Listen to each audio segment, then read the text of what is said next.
সম্মানিত বন্ধুগণ, আসসালামু আলাইকুম।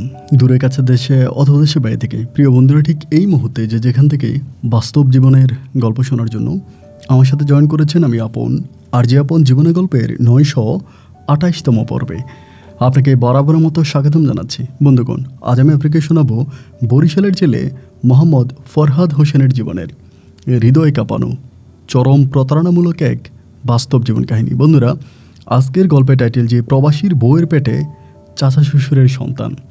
প্রবাসীর বউয়ের পেটে চাচা শ্বশুরের বাচ্চা। কথাটা শুনলে যে কারো শরীরে চমকে উঠবে। সবাই চিন্তা করছেন যে ভীষণ রকমের নোংরা একটা গল্প। না বন্ধু, এই গল্পটা মোটেও কোনো নোংরা গল্প নয়। এই গল্পের মাঝে আপনি এক ধর্মীয় শিক্ষা পাবেন। বেশ কিছুদিন আগে এই ধরনের না কিছুটা এরকম একটা গল্প আমি প্রচার করেছিলাম এবং ওই গল্পটা শোনার পরে ফরহাদ ভাই আমাকে তার জীবনের গল্পটা বলল। গল্পটা আপনাকে অবাক করে দেবে। মানুষের ভিতরে যে কিছু অমানুষ বসবাস করে, আবার মানুষের ভিতরে যে মানুষরূপে কিছু অলি আল্লাহ বসবাস করে, এই গল্পটাই তার জ্বলন্ত প্রমাণ। আমি আশা করব শুরু থেকে শেষ পর্যন্ত গল্প জুড়ে আপনারা আমার সাথেই থাকবেন এবং গল্প শেষে প্রবাসী ফরহাদকে আপনার মতো করে একটা মন্তব্য কমেন্ট বক্সে লিখবেন। ধন্যবাদ সবাইকে। সুপ্রিয় বন্ধুগণ, আসসালামু আলাইকুম। আমার নাম মোহাম্মদ ফরহাদ হোসেন, আমার বাড়ি বরিশাল।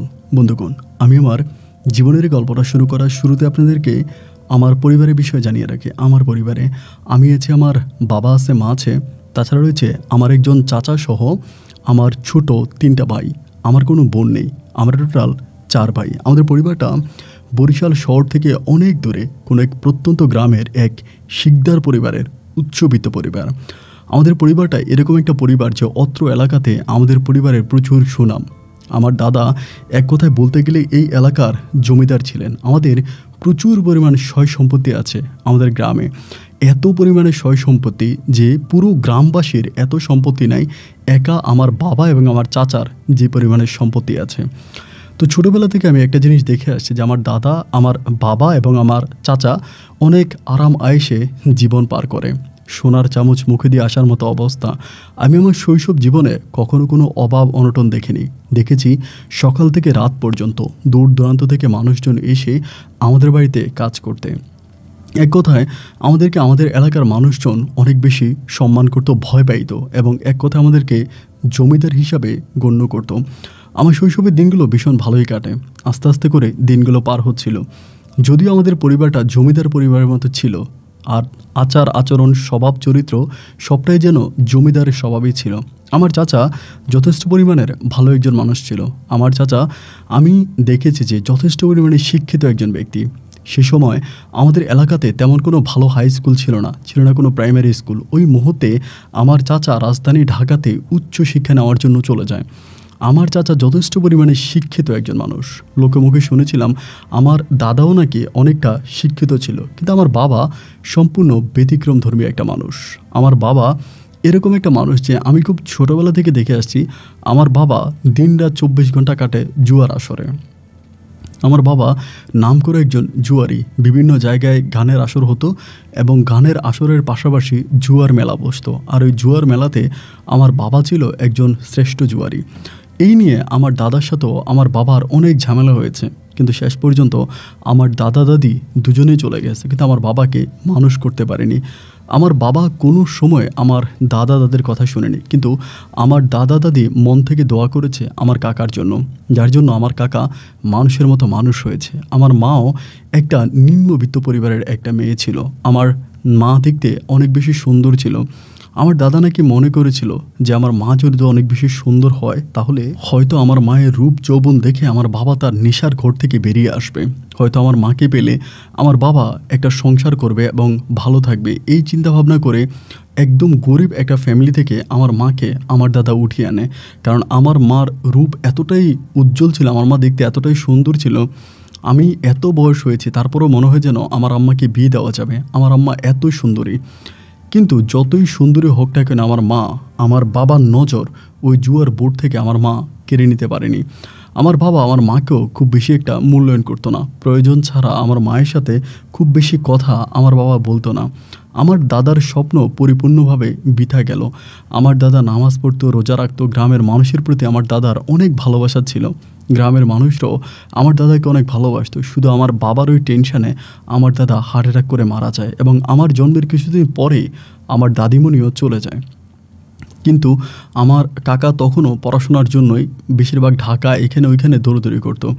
যথেষ্ট পরিমাণে শিক্ষিত একজন মানুষ ছিল আমার কাকা। এইভাবে সময়গুলো পাস হতে হতে একটা সময় আমি বড় হই। আমি প্রায় অনেকটাই বড় হয়ে যাই, কিন্তু তারপরেও আমার বাবার স্বভাব চরিত্রের কোনো পরিবর্তন ঘটে না। এখানে যাত্রাপালা বসে, ওই যাত্রাপালায় আমার বাবা জুয়ার আসর বসায়, ওইখানে নৃত্য হয়, খারাপ ড্যান্স হয়, খারাপ মেয়েরা আসে, ওইখানে আমার বাবা চলে যায়। এই নিয়ে আমার মাও অনেকভাবে আমার বাবাকে নিয়ে দুষ্কর, কিন্তু আমার বাবাকে ফিরাতে পারেনি। আমার বয়স তখন প্রায় 18 থেকে 19-এর কাছাকাছি। সেই মুহূর্তে আমাদের সমস্ত জায়গা সম্পত্তি শেষ। আমার বাবার যতটুকু সম্পদ আছে, আমার বাবার সম্পদ তো আমার বাবা শেষ করেছে। আমার দাদার আমার কাকার যে সম্পদ ছিল, কারণ আমার দাদার কাছে তো আমার কাকাও সম্পদ পাবে, আমার কাকার সম্পদ আমার বাবা বিক্রি করে শেষ করে ফেলেছে। ঘর ভিটা ছাড়া আমাদের আর কোনো সম্পদ ছিল না। আমার কাকা তখন ঢাকা থেকে গ্রামে আসে এবং কাকা ওই মুহূর্তে পর্যন্ত বিয়ে করে নাই। মানে আমার কাকা একটু অন্যরকম মানুষ, বিয়ে শাদী করা বা মেয়ে এগুলো তো আমার কাকা খুব বেশি একটা পছন্দনীয় না। তো অনেক বয়স হয়ে যাওয়ার পর আমার কাকা বিয়ে শাদী করে নাই, কিন্তু আমার বাবার সাথে গ্রামে এসে খুব পরিমাণে ঝগড়া লেগে যায়। আর কাকা অনেক বেশি আমার বাবাকে সম্মান করত, যার জন্য বাবার বিপক্ষে পিছনে পিছনে কথা বলতো, কিন্তু কখনো আমার বাবার সামনে এসে চোখ রাঙিয়ে বাবার সাথে কথা বলতো না। আমার মায়ের কাছে এসে বিচার দিত যে, ভাবি আপনি বলেন, ভাইয়া যে এরকম করে জুয়া খেলে আমার বাবার সম্পত্তি নিজে যতটুকু পাইতো অতটুকু তো শেষ করলো এবং আমি আমার বাবার কাছে যে সম্পত্তি পাবো সেগুলোরও ভুয়া দলিল মানুষকে দিয়ে দিল। এই নিয়ে আমার কাকা অনেক রাগারাগি করে এবং রাগারাগির এক পর্যায়ে আমার বাবা আমার কাকার সাথে রাগারাগি করে। কাকা তখন গ্রাম ছেড়ে শহরে চলে যায় এবং শহরে চলে যাওয়ার পরে কাকার সাথে আমাদের আর কোনো যোগাযোগ হয় না এবং কাকাও এক বুক দুঃখ, কষ্ট, যন্ত্রণা বুকে নিয়ে আমাদের সাথে সম্পর্ক সম্পূর্ণভাবে ছিন্ন করে দেয়। আমাদের সাথে আমার কাকু আর খুব বেশি একটা কথা বলে না এবং এই নিয়ে আমি তখন আস্তে আস্তে করে বড় হচ্ছিলাম। আমিও অনেকটা আমার বাবার মতোই হয়েছি, পুরোপূর্ণভাবে বাবার মতো হয়েছি। ছোটোবেলা থেকে আমি খুব বেশি দূর পড়াশোনা করতে পারিনি। পড়াশোনা আমার একেবারে সহ্য হচ্ছিল না, ভালো লাগতেছিল না। আমিও আমার বাবার মতো যদিও জুয়া খেলতাম না, কিন্তু প্রচুর পরিমাণের নারী লোভী ছিলাম। বিভিন্ন মেয়েদের সাথে সম্পর্ক করতাম এবং তাদের সাথে অনৈতিক সম্পর্কে জড়িয়ে যেতাম। এটা আমার আমি যুবক হওয়ার পর থেকে এই জিনিসটা আমার মাঝে কাজ করে, যার জন্য আমার মা আমাকে নিয়ে ভীষণ টেনশন করে। মা সবসময় বলে যে আমার বাবার নেশা হচ্ছে জুয়া আর আমার নেশা হচ্ছে নারী, সুতরাং আমি কখনো ভালো হব না। এরকম করে আমার মা আমাকে নিয়ে খুব টেনশন করে। মাজারে যাইতো, বিভিন্ন হুজুরদের কাছে যাইতো, আল্লাহ তাআলার কাছে দোয়া চাইতো যে আল্লাহ যদি আমাকে ভালো করে, আমি খারাপ পথ থেকে ফিরে আসতে পারি, ভালো হতে পারি। এই নিয়ে আমার মা অনেক বেশি টেনশন করে। মায়ের টেনশনের কোনো কুল থাকে না। সময়গুলো আমার এরকম করে একটু একটু করে পার হচ্ছিল। আমি বিভিন্ন গ্রামে যাইতাম, বিভিন্ন মেয়েদের সাথে সম্পর্ক করতাম। এটাই আমার একমাত্র নেশা ছিল। পড়াশোনা বা পরিবার নিয়ে আমার কোনো চিন্তাভাবনা ছিল না। ওই সময় শুনেছিলাম আমার কাকা নাকি কানাডাতে চলে গেছে, কিন্তু আমাদের সাথে কাকার কোনো যোগাযোগ নেই। কাকা কানাডা চলে গেছে, ওখানে থাকতো। এরকম করতে করতে আমাদের এলাকাতে একটা বড় দিঘি আছে। তো একদিন আমরা সিদ্ধান্ত নিলাম ওই দিঘিতে মাছ ধরবো। এখন তো হয়তো টিকিট কেটে মাছ ধরা হয়, বাট ওই সময়তে টিকিটের কোনো সিস্টেম ছিল না। যে যার দিঘিতে মাছ ধরতে পারতো, কারণ সবই একেবারে উন্মুক্ত ছিল। তো আমাদের গ্রাম থেকে মোটামুটি অনেক দূরের একটা গ্রামে, ওখানে অনেক বড় একটা দিঘি আছে। তো আমাদের গ্রামের কিছু পোলাপাইন মিলে সবাই মিলে তখন ওই দিঘিতে মাছ ধরার জন্য গেলাম বড়শি নিয়ে। যখন মাছ ধরার জন্য গেলাম, সবাই মিলে মাছ ধরতেছে, আমিও সবার সাথে মাছ ধরি। এমন করতে করতে আমার খুব পানির তৃষ্ণা পেয়েছে। আমাদের এখানে এক ছেলে ছিল, ওরে বললাম যে দেখ, আশেপাশে তো কোথাও পানির টিউবওয়েল পাওয়া যাচ্ছে না, ওই পাশে একটা গ্রাম আছে, ওই গ্রাম থেকে তুই পানি নিয়ে আয়। ও তখন ওই গ্রামে গেল পানি আনার জন্য। পানি আনতে গিয়ে ও তখন নিয়ে আসলো শরবত, মানে লেবু দিয়ে খুব ভালো করে শরবত বানিয়ে দিয়েছে। গরমের সময় তো আমিও ডকডক করে পুরো 1 গ্লাস শরবত মেরে দিলাম। তারপর আমাকে বললে যে মামুর বেটা, একটা কথা বলবো, শুনলে তো অবাক হয়ে যাবি। আমি তখন বললাম কি এমন কথা? আমার বলে, মামা গিয়েছিলাম পানি আনতে, নিয়ে আসলাম শরবত। গিয়েছিলাম গ্রামে, মনে হলো যেন পুরীর রাজ্যে ঢুকে গেছি। আমি তখন বললাম মানি? বলে যে বাড়ি থেকে শরবত এনেছি মামা, ওই বাড়ির একটা মেয়ে পুরো আগুনের মতো সুন্দরী। আমার জীবনে আমি এত সুন্দর কোনো মেয়ে দেখি নাই। তুই জীবনে যতগুলো রিলেশন করেছিস, যত প্রেম করেছিস, তোর সমস্ত প্রেমিকাকে পিছনে ফেলে এই মেয়ে ফার্স্ট থাকবে। ওর মুখে এরকম প্রশংসা শোনার পরে আমি খুব অবাক হয়ে যাই। অবাক হয়ে ওকে জিজ্ঞেস করি যে তুই আসলে এগুলো কী বলতেছিস, তুই কি সত্যি বললি? ও ও আমাকে বলে, বন্ধু আমি একদম সত্যি কথা বলছি, আমি তো তোর সবগুলো গার্লফ্রেন্ডকেই দেখেছি, তোর সবগুলো প্রেমিকাকে দেখেছি, মেয়ে বান্ধবীকে দেখেছি, কিন্তু এই মেয়েটা পুরো ব্যতিক্রমধর্মী একটা মেয়ে, এক কথায় বলতে গেলে পুরো নাগিনের মতো চেহারা, এমন মেয়ে পাইতে ভাগ্য লাগে, কপাল লাগে। আমি তখন বললাম, আরে বেটা বলিস কি, এত সুন্দরী মেয়ে, তাহলে তো কথাই নাই, আমি একবার দেখব। পরে আমার বলে, এখন আর যাইস না, একটু পরে আবার যাইস। পরে পানি শেষ হয়ে গেল, মানে আমরা শরবত খেয়ে ফেললাম। দেন 2টা থেকে 2:30টার দিকে আমি তখন ওই বাড়ির দিকে আবারও গেলাম, বাড়ির দিকে গেলাম ওই পানি আনার জন্যই। পরে গিয়ে দেখি যে একটা মেয়ে মানে কল পারে, ওদের যেই মানে গ্রামীণ একটাই টিউবওয়েল ছিল আর কি পুরো গ্রামে, ওই টিউবওয়েলের মধ্যে কী জানি ধুইতেছে, মানে হাঁড়ি পাতিল বা এরকম কিছু একটা ধুইতেছে। আমাকে দেখার পরে লজ্জা পেয়ে মেয়েটা ঘরের দিকে চলে গেল। কিন্তু ভাই এত পরিমাণে সুন্দর ছিল, মানে যতটুকু আমি দেখেছি আমার কাছে মনে হলো যেন আগুনের একটা ফুলকি আমার সামনে দিয়ে দৌড়ে চলে গেল। আমি তখন টিউবওয়েল থেকে পানি আনলাম, আনার পরে বন্ধুদের বলতেছি, মেয়েটার আমার খুব ভালো লাগছে, তোরা মেয়েটার খবর নে, আমার জীবনের শেষ টার্গেট এই মেয়ে, প্রয়োজন আমি তারে বিয়ে করব। এই পর্যন্ত আমি যতগুলো সম্পর্ক করেছি, অনেক সম্পর্ক করেছি, বাট বিয়ে শব্দটা আমার কখনোই মুখে আসে নাই। বিয়ে করব এইটা আমি কখনো স্বপ্ন চিন্তা করি নাই। আমি সবসময় চিন্তা করতাম যে আমার ছোটো কাকার মতো, আমি আমার ছোটো কাকার মতো থাকবো, বিয়ে শাদী করবো না, এরকম করে জীবন পার করে দিব, এরকম একটা চিন্তাভাবনা ছিল। বাট হঠাৎ করে এই মেয়েটাকে দেখার পরে আমার ভিতরে এক অন্য রকমের আলোর প্রদীপ জ্বেলে উঠলো। আমি বিয়ে শাদী করবো এমন একটা চিন্তাভাবনা আমার মাথায় আসছে। তো আমার বাবা তো আসলে মানে যথেষ্ট পরিমাণে তখনও জুয়ারি, এক কথা জুয়ারি তখনও আমার বাবার মাথা মুথা ঠিক নেই। আমার দাদার সমস্ত সম্পত্তি বাবা একাই গিলে খেয়েছে, আমার কাকার জন্য কোনো কিছুই রাখেনি। তো সেই জায়গায় আমি যদি আমার বাবার কাছে গিয়ে বলি যে এই মেয়েটাকে আমার পছন্দ হয়, তাকে বিয়ে করব, আমার বাবা তো আমার ওই কথার কোনো মূল্যায়ন করবেই না, বরং আমাকে নিয়ে আর উল্টাপাল্টা নানান ধরনের কথা বলতে থাকবে। পরে আমি আমার বন্ধু বান্ধবদেরকে দিয়ে মেয়েটার খবর নিতে শুরু করি যে মেয়েটার বাড়ি কোথায়, মানে মেয়েটা কী করে বা এই সমস্ত কিছু খবর নেই। এবং বেশ কয়েকদিন পরে আমি তার ডিটেলসে পাই যে মেয়েটা মূলত ওর বাবা কৃষিকাজ করে এবং একেবারে নিম্নবিত্ত ফ্যামিলির একটা মেয়ে। মেয়েরা টোটাল 2 বোন, ছোটো বোন একটু প্রতিবন্ধী, মানে মানসিক প্রতিবন্ধী, আর এই মেয়েটা আছে এবং মেয়েটা দেখতে অনেক সুন্দর। তাই আমি তখন চিন্তা করলাম যে কীভাবে মেয়েটার সাথে কথা বলা যায়। এখন তো আসলে চাইলে একটা গ্রামে হুটহাট করে ঢুকা যায় বা গ্রামের মানুষের সাথে সম্পর্ক তৈরি করে গ্রামের ভিতরে ঢুকা যায়, কিন্তু ওই সময় একটা গ্রামে ঢুকা অতটা সহজ ছিল না। এবং প্রেম ভালোবাসার বিষয়টা তো মহাপাপ, মানে আপনি একটা মার্ডার করলে অতটা অপরাধী না, কিন্তু গ্রামে একটা প্রেম করলে যে পরিমাণ অপরাধী আপনি হয়ে যাবেন। তো তারপরও আমার ভিতরে কাজ করতেছে যে যেমনি হোক আমি মেয়েটার সাথে একটা সম্পর্ক তৈরি করব এবং আমি মেয়েটাকে বিয়ে করব, এরকম একটা চিন্তাভাবনা মনের ভিতর কাজ করতেছে। দীর্ঘদিন ধরে গ্রামের আশেপাশে এদিকে ওইদিকে ঘুরে বেড়াচ্ছি, কিন্তু কোনোভাবে আমি ওই মেয়ের সাথে রিলেশন করতে পারতেছি না। এমন করতে করতে হঠাৎ করে আমার মাথার মধ্যে একটা নেগেটিভ আইডিয়া চলে আসছো। আইডিয়াটা আসলে নেগেটিভ হবে কি না জানি না, মানে একটু অন্যরকম। আমি হঠাৎ করে একদিন ওই গ্রামে ঢুকে গেলাম সকালবেলা আমার বন্ধুবান্ধবদের সাথে নিয়ে। গ্রামের মানুষ তো সবাই অবাক, কেন? আমি বললাম যে আপনাদের গ্রামে তো একটাই টিউবওয়েল, মানে বাড়িতে, সো সরকারিভাবে আমাদের কাছে কিছু টিউবওয়েল আসছে, আপনাদের গ্রামে আপনাদের বাড়িতে একটা টিউবওয়েল বসাবো, কিন্তু এখন টিউবওয়েলটা কোথায় বসানো যায় এই নিয়ে কথা বলার জন্য আসছিলাম। মানে এটা ছিল সম্পূর্ণ মিথ্যা একটা কথা। যেহেতু আমরা পোলাপাইন খুব ইয়াং ছিলাম এবং চেয়ারম্যান মেম্বারদের সাথে আমাদের সম্পর্কটা অনেক ভালো ছিল, তাহলে সেখানে সবাই মনে করতেছে সম্ভবত এরকম কোনো একটা কাজ আমাদের কাছে আসছে এবং আমরা ওই কাজটা দেওয়ার জন্যই গ্রামের ভিতরে ঢুকেছি। তারপর গ্রামের সমস্ত ছেলে মেয়ে উভয় মিলে আমার সাথে খুব সুন্দর করে কথাবার্তা বলে। সেই সময় আসলে মোবাইলের জামানা ছিল না যে মোবাইলে কারোর সাথে প্রেম করা বা মোবাইলে কথা বলা, এরকম কোনো একটা সম্পর্ক ছিল না। পরে আমি সম্পূর্ণ আমার নিজের টাকায়, মানে এটা কোনো সরকারি দপ্তর না বা সরকারি কিছু না, নিজের টাকায় আমি তখন ওখানে একটা টিউবওয়েল বসিয়ে দেওয়ার মানে পরিকল্পনা করি।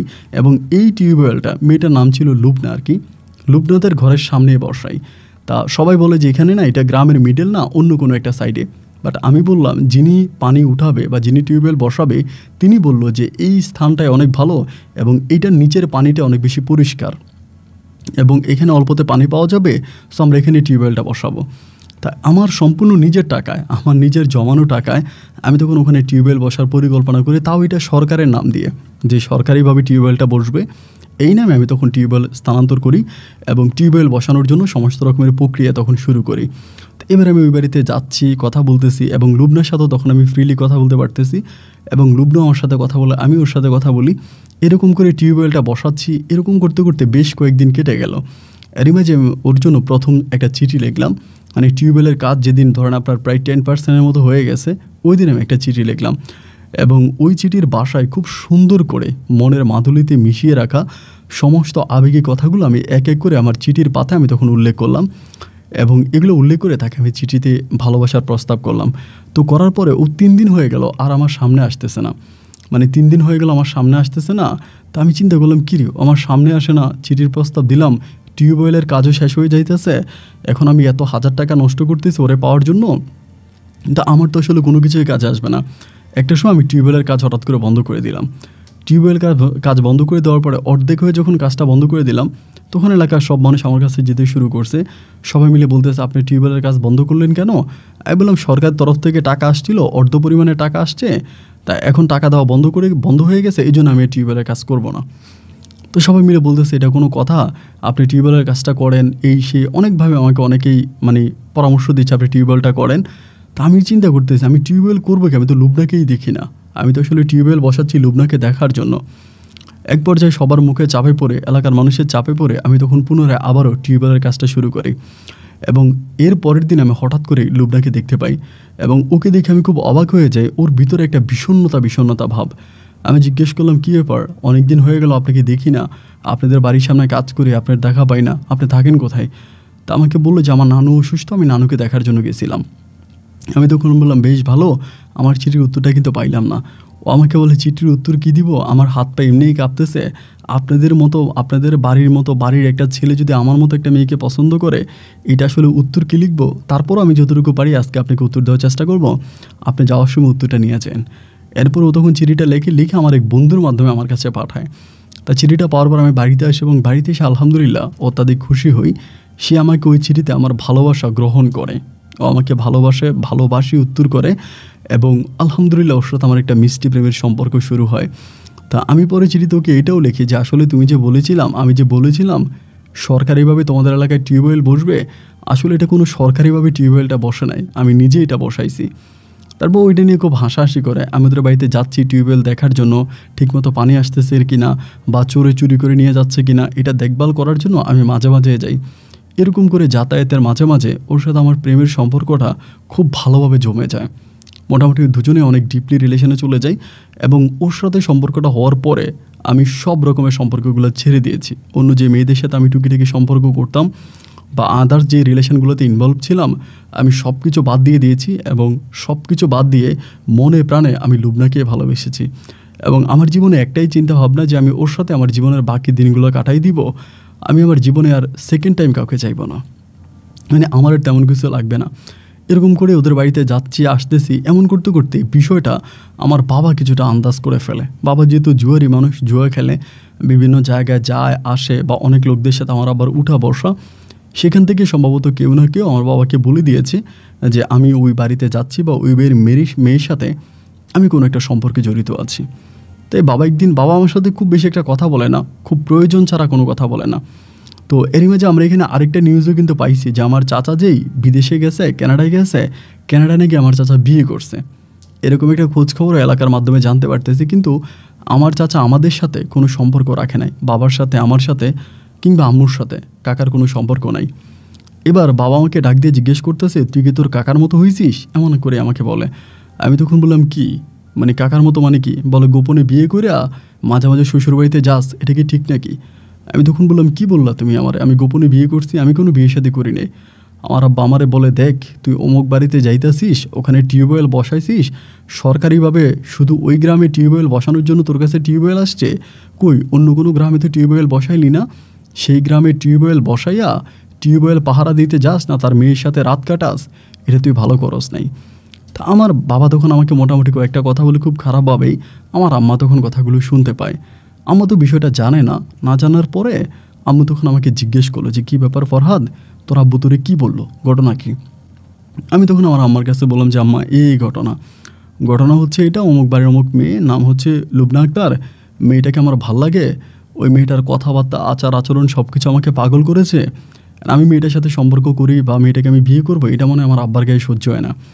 আমার আম্মা বলে, মেয়েটা দেখতে কেমন? আমি বললাম, মেয়েটা দেখতে অপরূপ সুন্দরী। আমার মা বলে, আমি তো মেয়েটাকে দেখতে যাব, তোর যদি পছন্দ হয় তাহলে আমি তোরে বিয়ে করাবো। মানে আমি যে একটা মেয়েকে পছন্দ করেছি বা তাকে বিয়ে করতে চাই, এটা শুনি না আমার মা অত্যন্ত খুশি হয়েছে। মানে মায়ের কথা হচ্ছে অ্যাটলিস্ট আমি একটা বিয়ে করি। মা তখন খুব খুশি হয়, খুশি আমাকে বলে যে আমি মেয়ে দেখার জন্য যাব, তোর বাবার কোনো কথাই শুনবো না, তোর বাবার কথা বাদ দিয়ে আমি নিজেই মেয়ে দেখতে যাব।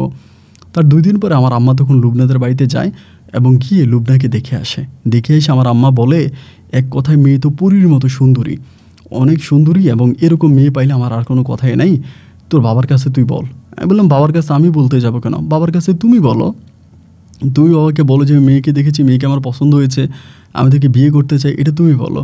অ্যান্ড একটা পর্যায়ে আমার মা তখন আমার বাবাকে বলল যে এমন এমন ঘটনা, আমার ছেলে যে মেয়েটাকে দেখেছে, মেয়েটাকে বিয়ে করবে, মেয়েটা দেখতে শুনতে ভালো, আমার ঘরে একটা বৌমার প্রয়োজন, আমারও ভালো লাগে না একা একা থাকতে, তা আমি ওই মেয়েটাকে বিয়ে করে আনবো।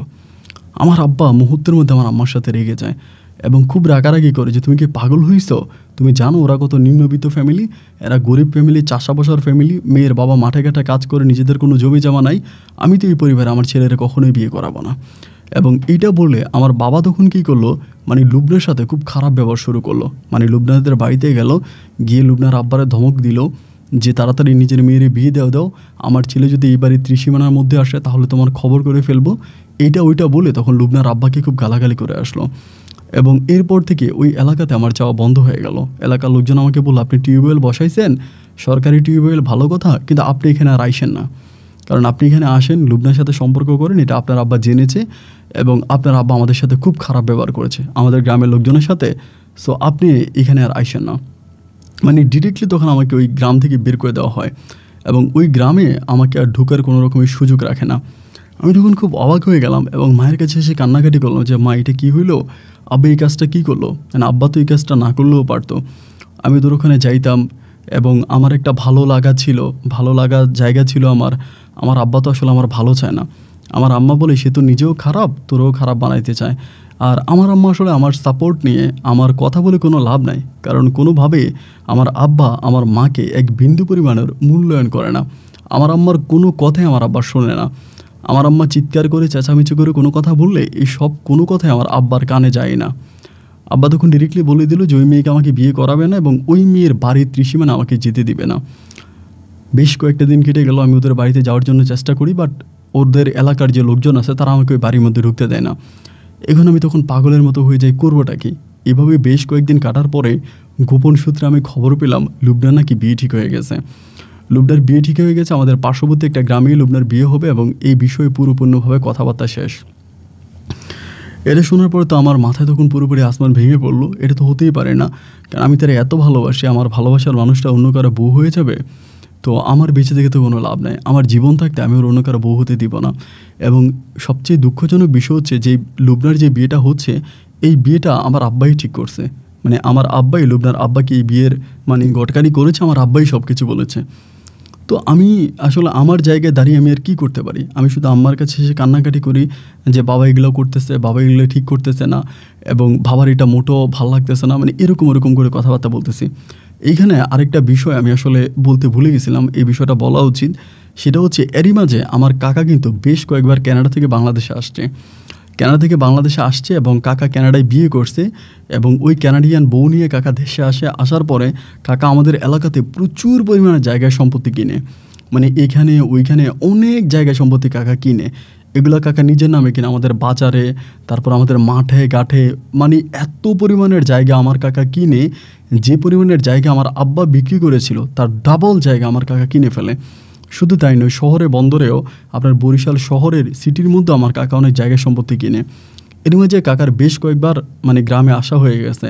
তো এতে আমার বাবার পাওয়ারটা আরও বেড়ে গেছে যে আমার ভাই এরকম কানাডায় থাকে, কানাডিয়ান মেয়ে বিয়ে করছে, আমার ভাইয়ের তো জায়গা সম্পত্তি এবং আব্বার যে জায়গা মানে কাকার যে জায়গা সম্পত্তি এগুলো সবই আমার আব্বা দেখাশোনা করে। এই সব কিছুর দেখভালের দায়িত্ব আমার বাবার উপরে, বাবার সব কিছু দেখাশোনা করে, বাবার সব কিছু করে। তো এখন আমার আব্বার কথা হচ্ছে যে আমার ছেলের আমি এত নিচে বিয়ে করাবো না। কেন এত নিচে বিয়ে করাবো? আমার ভাই এত টাকার মালিক, কানাডায় থাকে, শিক্ষিত, এটা ওইটা নিয়ে আমার বাবার ভিতরে আমার কাকাকে নিয়ে অহংকার কাজ করতেছে, মানে গর্ব কাজ করতেছে। তো যতভাবেই আমি আমার জায়গায় চেষ্টা করলাম বা যত কিছু করলাম, কোনোভাবে আমি কোনো কিছুতে কামিয়াবি হলাম না। আমার কথাই কেউ কোনো মূল্যায়ন দিলেও না এবং একটা পর্যায়ে ওর বিয়ে ঠিক করে ফেললাম। পাশের গ্রামে বিয়ে হয়ে যাবে।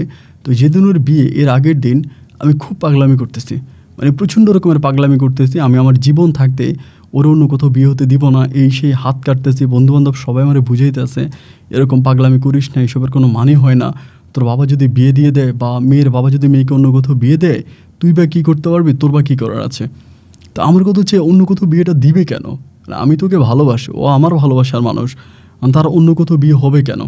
যাই হোক, বিয়ের দিন হয়ে গেল, শুক্রবারে বিয়ে এবং সকালবেলা আমি দেখলাম যে বরযাত্রী আসতেছে।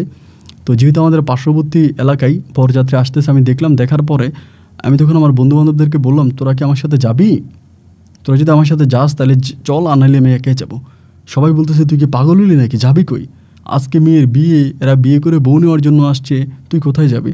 আমি বললাম, দেখ আমি লাঠিয়ান খবর দিছি, আমি লাঠিয়ান নিয়ে ওই বাড়িতে যাব এবং আমি লুবনাকে উঠে নিয়ে আসবো এবং বিয়ের আসর থেকে উঠে নিয়ে আসবো। সবাই আমারে বলতেছে, বেটা পাগলামের একটা সীমা আছে, মেয়ের আজকে বিয়ে, তুই মেয়ের উঠে নিয়ে আসবি, তোর বাবাও রাজি নেই, মেয়ের পরিবার তো রাজি নাই, তো এখানে কী করবি? আমি তখন একা রওনা দিলাম, তাতে আমার বন্ধুবান্ধবগুলো রওনা দিল, ঠিক আছে চল, তুই যদি একা যাচ্ছিস তোর সাথে আমরাও যাই। মানে আমার সাথে আমার সহযোগী যারা ছিল তারা তখন সবাই গেল। যাওয়ার পরে আমি দেখলাম যে কনেরে ঘরে রাখা হয়েছে, মানে লুবনাকে ঘরে রাখছে এবং দুলা গিয়ে স্টেজের মধ্যে বসছে। আমি যখন গিয়েছি সবার চোখ তো তখন কপালে উঠে গেছে, সবাই তো অবাক হয়ে গেল যে কী ব্যাপার, এখানে ফরহাদ হঠাৎ করে কেন আসলো? তো ওদের গ্রামে যে মুরব্বী ছিল, দরবারি কারবারি মানুষ ছিল, তারা তখন আমার ডাক দিল যে ফরহাদ এদিকে আসো। তো ডাক দিয়ে আমাকে সাইডে নিয়ে গেল, সাইডে নিয়ে বলতেছে, কী হয়েছে বাবা, তুমি এখানে কেন হঠাৎ করে? আমি বললাম, আমি আসছি আমার বউ নিয়ে যাওয়ার জন্য। তো গ্রামের সর্দারে বলতেছে, বউ নিয়ে যাইতে আসছো মানে তোমার বউকে? আমি বললাম, কেন, লুবনা আমার বউ। তা বলতেছে, এটা কী ধরনের কথা বলো, লুবনা তোমার বউ, এটা কোনো কথা হইল? আমি বললাম, দেখেন কাকা, আমার আটকাইন না, আর আমার যদি আটকাইতে যান তাহলে আমি লাঠি নিয়ে আসছি, বড় সমস্যা হয়ে যাবে। আমি চাই না এই গ্রামে কোনো লাশ পড়ুক, আমি কোনো ঝামেলা চাই না, আমি আমার বউকে নিয়ে চলে যাবো, আপনার সোজা আমার বউকে আমার কাছে দিয়ে দেন। তখন গ্রামের সবাই বলতেছে, আজকে এই মেয়ের বিয়ে, বর আসছে বউ নিয়ে যাওয়ার জন্য, আর তুমি এর মাঝে আইসা তোমার বউ নিয়ে যাবা, এটা কী ধরনের কথা? তোমার আব্বারে খবর দেবে? বলে, দেন আব্বারে খবর দিলে সমস্যা নেই, আসুক না আমার আব্বা তখন আমি জানি আসবে না, কারণ আব্বা শুক্রবার শনিবার আমার আব্বা জুয়ার আসর থাকেই, ওই দিন রাত মিলে আব্বা আসতে পারে না। তো কোথাও না কোথাও জুয়ার আসর আমার আব্বা চলে গেছে, আমার আব্বা আসবে না আমি জানি। পরে আমি বললাম যে আমি ওরে নিয়ে যাব। তো এরই মাঝে সবাই আমার ধরতেছে যে না, এটা ঠিক না, এটা তুমি কী করতেছো ফরহাদ, এটা ঠিক না। আমি তখন ঠাস করে ওর যে চিঠিগুলো ছিল ওই চিঠিগুলো নিয়ে একদম বরের সামনে, তো বরের যাত্রী অনেকে আসছে, অনেক লোকজন আছে, আগের দিনের বিয়ে তো অনেক আগের বিয়ে, তার লোকজন আসছে, আমি সবার সামনে গেছি, যে আমি তখন চিঠিগুলো খুলে দিলাম যে দেখেন আপনারা চিঠিগুলো দেখেন, এই চিঠিগুলো আমার এবং এই চিঠিগুলো লুবনা আমাকে লিখেছে, ওর সাথে আমার প্রেমের সম্পর্ক আছে, আমি ওকে ভালোবাসি, আমি কোনো কোথাও বিয়েতে দিব না। এবার ছেলের পক্ষ শুনেছে যে আমি মানে অমুক বাড়ির ছেলে, আমার ক্ষমতা বা আমার দাফট, আমার টাকা পয়সা, আমার প্রতিপত্ত, এগুলো জানার পরে ছেলের পক্ষের যে লোকজন আছে তারা তখন সবাই ছোট হয়ে গেল এবং ছেলের পরিবার তখন চলে যাবে। ছেলের পরিবার চলে যাবে, ছেলে বলতেছে যে ঠিক আছে আমরা এখানে আর থাকতেছি না, আমরা চলে যাব। এবং তারা তখন বর নিয়ে চলে গেছে, মানে বর চলে গেছে, কিন্তু যাওয়ার সময় মেয়ের বাবাকে বলে গেছে তাদের ক্ষতিপূরণ বাবদ সমস্ত টাকা পয়সা দিতে হবে। আমি তখন লুবনার আব্বারে বললাম যে ক্ষতিপূরণ যত টাকা লাগে সব টাকা আমি দিব, এই নিয়ে আপনার চিন্তা করার দরকার নাই। উনি আমাকে বলে, তুমি যে ক্ষতিপূরণ দিবা বলো বা তুমি যাই বলো, তোমার কাছে আমার মেয়েরে বিয়ে দিতে তো আমার কোনো আপত্তি নেই বাবা, কিন্তু তোমার বাবাই তো রাজি না, এবং তোমার বাবা আমার মেয়েকে তোমার বাড়িতে বউ বানায় কোনো দিনও নেবে না। আজকে যে বিয়েটা তুমি ভেঙে দিলা, এই বিয়েটা কিন্তু তোমার বাবাই ঠিক করছে। আমি তখন বললাম, আপনার মেয়ের বিয়ে ভাঙে নাই, আপনার মেয়ের জাস্ট বর পরিবর্তন হয়েছে, জামাইটা পরিবর্তন হয়েছে, বিয়েটা ভাঙে নাই, আপনি আমার সাথে বিয়ে পড়ান। উনি আমাকে বলে, তোমার আব্বা আমাকে মেরে 2 টুকরা করে ফেলবে। আমি বললাম যে দেখেন, আপনি আমার সাথে বিয়ে পড়ান, আমার প্রাপ্ত বয়স হয়েছে, আমার বিয়ের বয়স আমার হয়েছে, আমি বিয়ে করতে পারি, আপনি আমার সাথে বিয়ে পড়ান। এবং তখন ওই গ্রামের আরও 8-10 জন লোক ছিল, তারা তখন সবাই মিলে বলতেছে যে হ্যাঁ, যেহেতু ফরহাদ এরকম করেই বলতেছে, ফরহাদের ইচ্ছে, তাহলে ফরহাদের সাথে আমরা বিয়ে দিয়ে দিব। এবং সেদিনে আমার সাথে লুবনার বিয়ে হয়ে যায়। এবং লুবনার যখন বিয়ে হয়ে যায়, আমার আব্বার কিন্তু তখনও কোনো খবর নাই, এবং সেদিনে লুবনাদের বাড়িতে আমার বাসর হয়। সবচেয়ে মজার বিষয় হচ্ছে ওই রাতে আমার মাও এখানে উপস্থিত থাকে, আমার মাও আসার পরে লুবনার সাথে আমার বাসর হয়। শনিবারে বিকেলবেলা আমার আব্বা তখন বাড়িতে আসে, এবং বাড়িতে আসার পর আব্বা জানতে পারছি এই ঘটনা, আমি লুবনাকে বিয়ে করছি বা আমি লুবনার সাথে আছি। এটা জানার পরে আমার আব্বা ডিরেক্টলি বলে দিছে যে এই ছেলে, মানে আমার কথা বলে যে ফরহাদ নামের আমার কোনো ছেলে নেই, আমার বাকি যে 3 ছেলে আছে ওইগুলো আমার সন্তান, ফরহাদ আমার সন্তান না। ও যাতে কোনোদিনও আমার বাড়ির ত্রিসীমানার মধ্যে ঢুকতে না পারে, ও যাতে কোনোদিনও আমার বাড়ির মধ্যে ঢুকতে না পারে। ও আমার বাড়ির মধ্যে ঢুকলে আমি ওর হাত পা ভেঙে আমি তাকে হসপিটালে পাঠিয়ে দিব। যেমন কথা তেমন কাজ। আমার বাবা তখন জুয়ার বোট টোট সব কিছু ছেড়ে আমার পিছনে লেগে গেল। আমাকে বাড়ির মধ্যে ঢুকতে দেয় না, আমাকে বাড়ির মধ্যে ঢুকতেই দেয় না, আমার উপরে অত্যাচার অবিচার এবং খুবভাবে বাবা আমাকে টর্চার করতেছে। বাড়ির মধ্যে ঢুকতে দেয় না এবং লোকজন তাড়া করায় রাখে, মানে আমার ভাইদেরকে পর্যন্ত আমার পিছনে লাগাই দিছে। আমার ভাইরাও আমাকে দেখলে আমার বাবার কাছে খবর দেয় যে ফরাদ ভাইয়া বাড়িতে আসার চেষ্টা করছিল, ফরাদ ভাই এখানে আছে ওইখানে আছে। আমার ভাইরা তখন আমার শত্রু হয়ে দাঁড়ালো। যাই হোক, আমি তখন আর আমার বাড়ির মধ্যে ঢুকতে পারি না, আমি আমার বাড়িতে যেতেই পারি না। কিন্তু আলহামদুলিল্লাহ আমি লুবনাকে নিয়ে অনেক ভালো আছি। বউ হিসাবে লুবনা যথেষ্ট ভালো, আমাকে বুঝে শুনে বা আমার ভিতরে যে চাহিদা আছে আমার সমস্ত চাহিদাগুলো লুবনা খুব ভালো করে পূরণ করতে পারে। লুবনাও আমাকে ভালোবাসে, আমি ওকে ভালোবাসি। এভাবে দীর্ঘ অনেকগুলো দিন কেটে গেল। অনেকগুলো দিন কেটে যাওয়ার পরে লুবনা তখন বলতেছে, এভাবে তো চলতে পারে না, আমার বাবা মাঠে ঘাটে কাজ করে, বাট তুমি তো মাঠে ঘাটে কাজ করতে পারো না, তো এভাবে তো থাকতে পারো না, কিছু না কিছু একটা করতে হবে, তো কিছু না কিছু একটা করো। তা আমি তখন বললাম যে আমি কী করব। পরে লুবনা আমাকে হঠাৎ করে বলতেছে, তুমি বিদেশ চলে যাও, তুমি বিদেশে যাও, তুমি এই দেশে থাইকো না।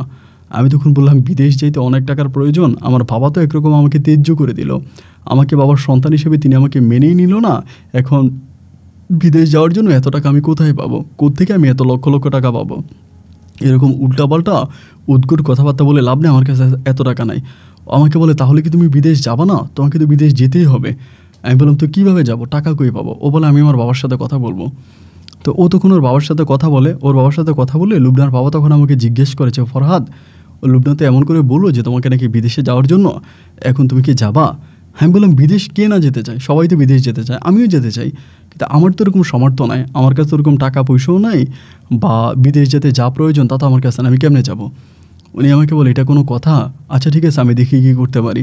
এরপরে লুবনার বাবা বিভিন্ন জায়গা থেকে টাকা জোগাড় করতে থাকে, এই জায়গায় ওই জায়গায়, বিভিন্ন জায়গায়, এইখানে ওইখানে অনেক জায়গা থেকে টাকা খুঁজতেছে এবং অনেক খোঁজাখুঁজি করার পরে তিনি কিছু টাকা ম্যানেজ করে এবং সেটাতে আমাকে পাসপোর্ট করায় এবং পাসপোর্ট করানোর পর আমার ভিসার জন্য এক জায়গায় জমা দেওয়া হয়।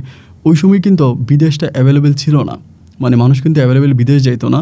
তো আমার বিষয় হচ্ছে, লুবনা চিন্তা করলো যে আমি তো দেশে তেমন কিছুই করতে পারবো না, আমি কখনো মাঠে ঘাটে কাজও করিনি বা মাঠে ঘাটের কাজ আমি পারিও না, সো একমাত্র বিদেশ গেলে হয়তো আমি কিছু করতে পারবো। এই পরিকল্পনা করে ও তখন আমাকে বিদেশে যাওয়ার প্ল্যানিংটা ওর মাথায় নেয়। তো এরপরে আমার মানে ভিসার জন্য জমা দেওয়া হয়, মোটামুটি আমার ভিসাও প্রসেসিংয়ে, কিন্তু সমস্ত টাকা জোগাড় করতে পারে নাই। ভিসা হাতে আসছে এবং হাতে আসার পরেও তখনও ওই আমলেও আরও প্রায় 40,000 টাকার মতো শর্ট। তাই সে আমলে 40,000 আর বর্তমান সময়ে প্রায় এটা 5 লাখ টাকার সমান হবে। তা 40,000 টাকা শর্ট, এখন 40,000 টাকা দেবে থেকে। তো ওর বাবার কাছে আর কোনোই টাকা নাই, মানে টোটালি কোনো টাকা দিতে পারবে না। ওই সময় আপনার ধরেন 1 ঘন্টা জমি বিক্রি হইতো 10 থেকে 12,000 টাকা, মানে এরকম একটা অবস্থা ছিল। আমি তখন চিন্তা করলাম যে কী করা যায়। আমি তখন বাধ্য হয়ে আমার মায়ের খবর দিলাম। মা যদিও আমার সাথে মাঝে মাঝে কথাবার্তা বলতো আব্বার অগোচরে, আব্বা জুয়ার বোর্ডে চলে গেলে মা আমার শ্বশুরবাড়িতে আসতো, এসে আমার সাথে বসে কথাবার্তা বলতো, আমার সাথে আমার সম্পর্কটা মোটামুটি ভালো ছিল।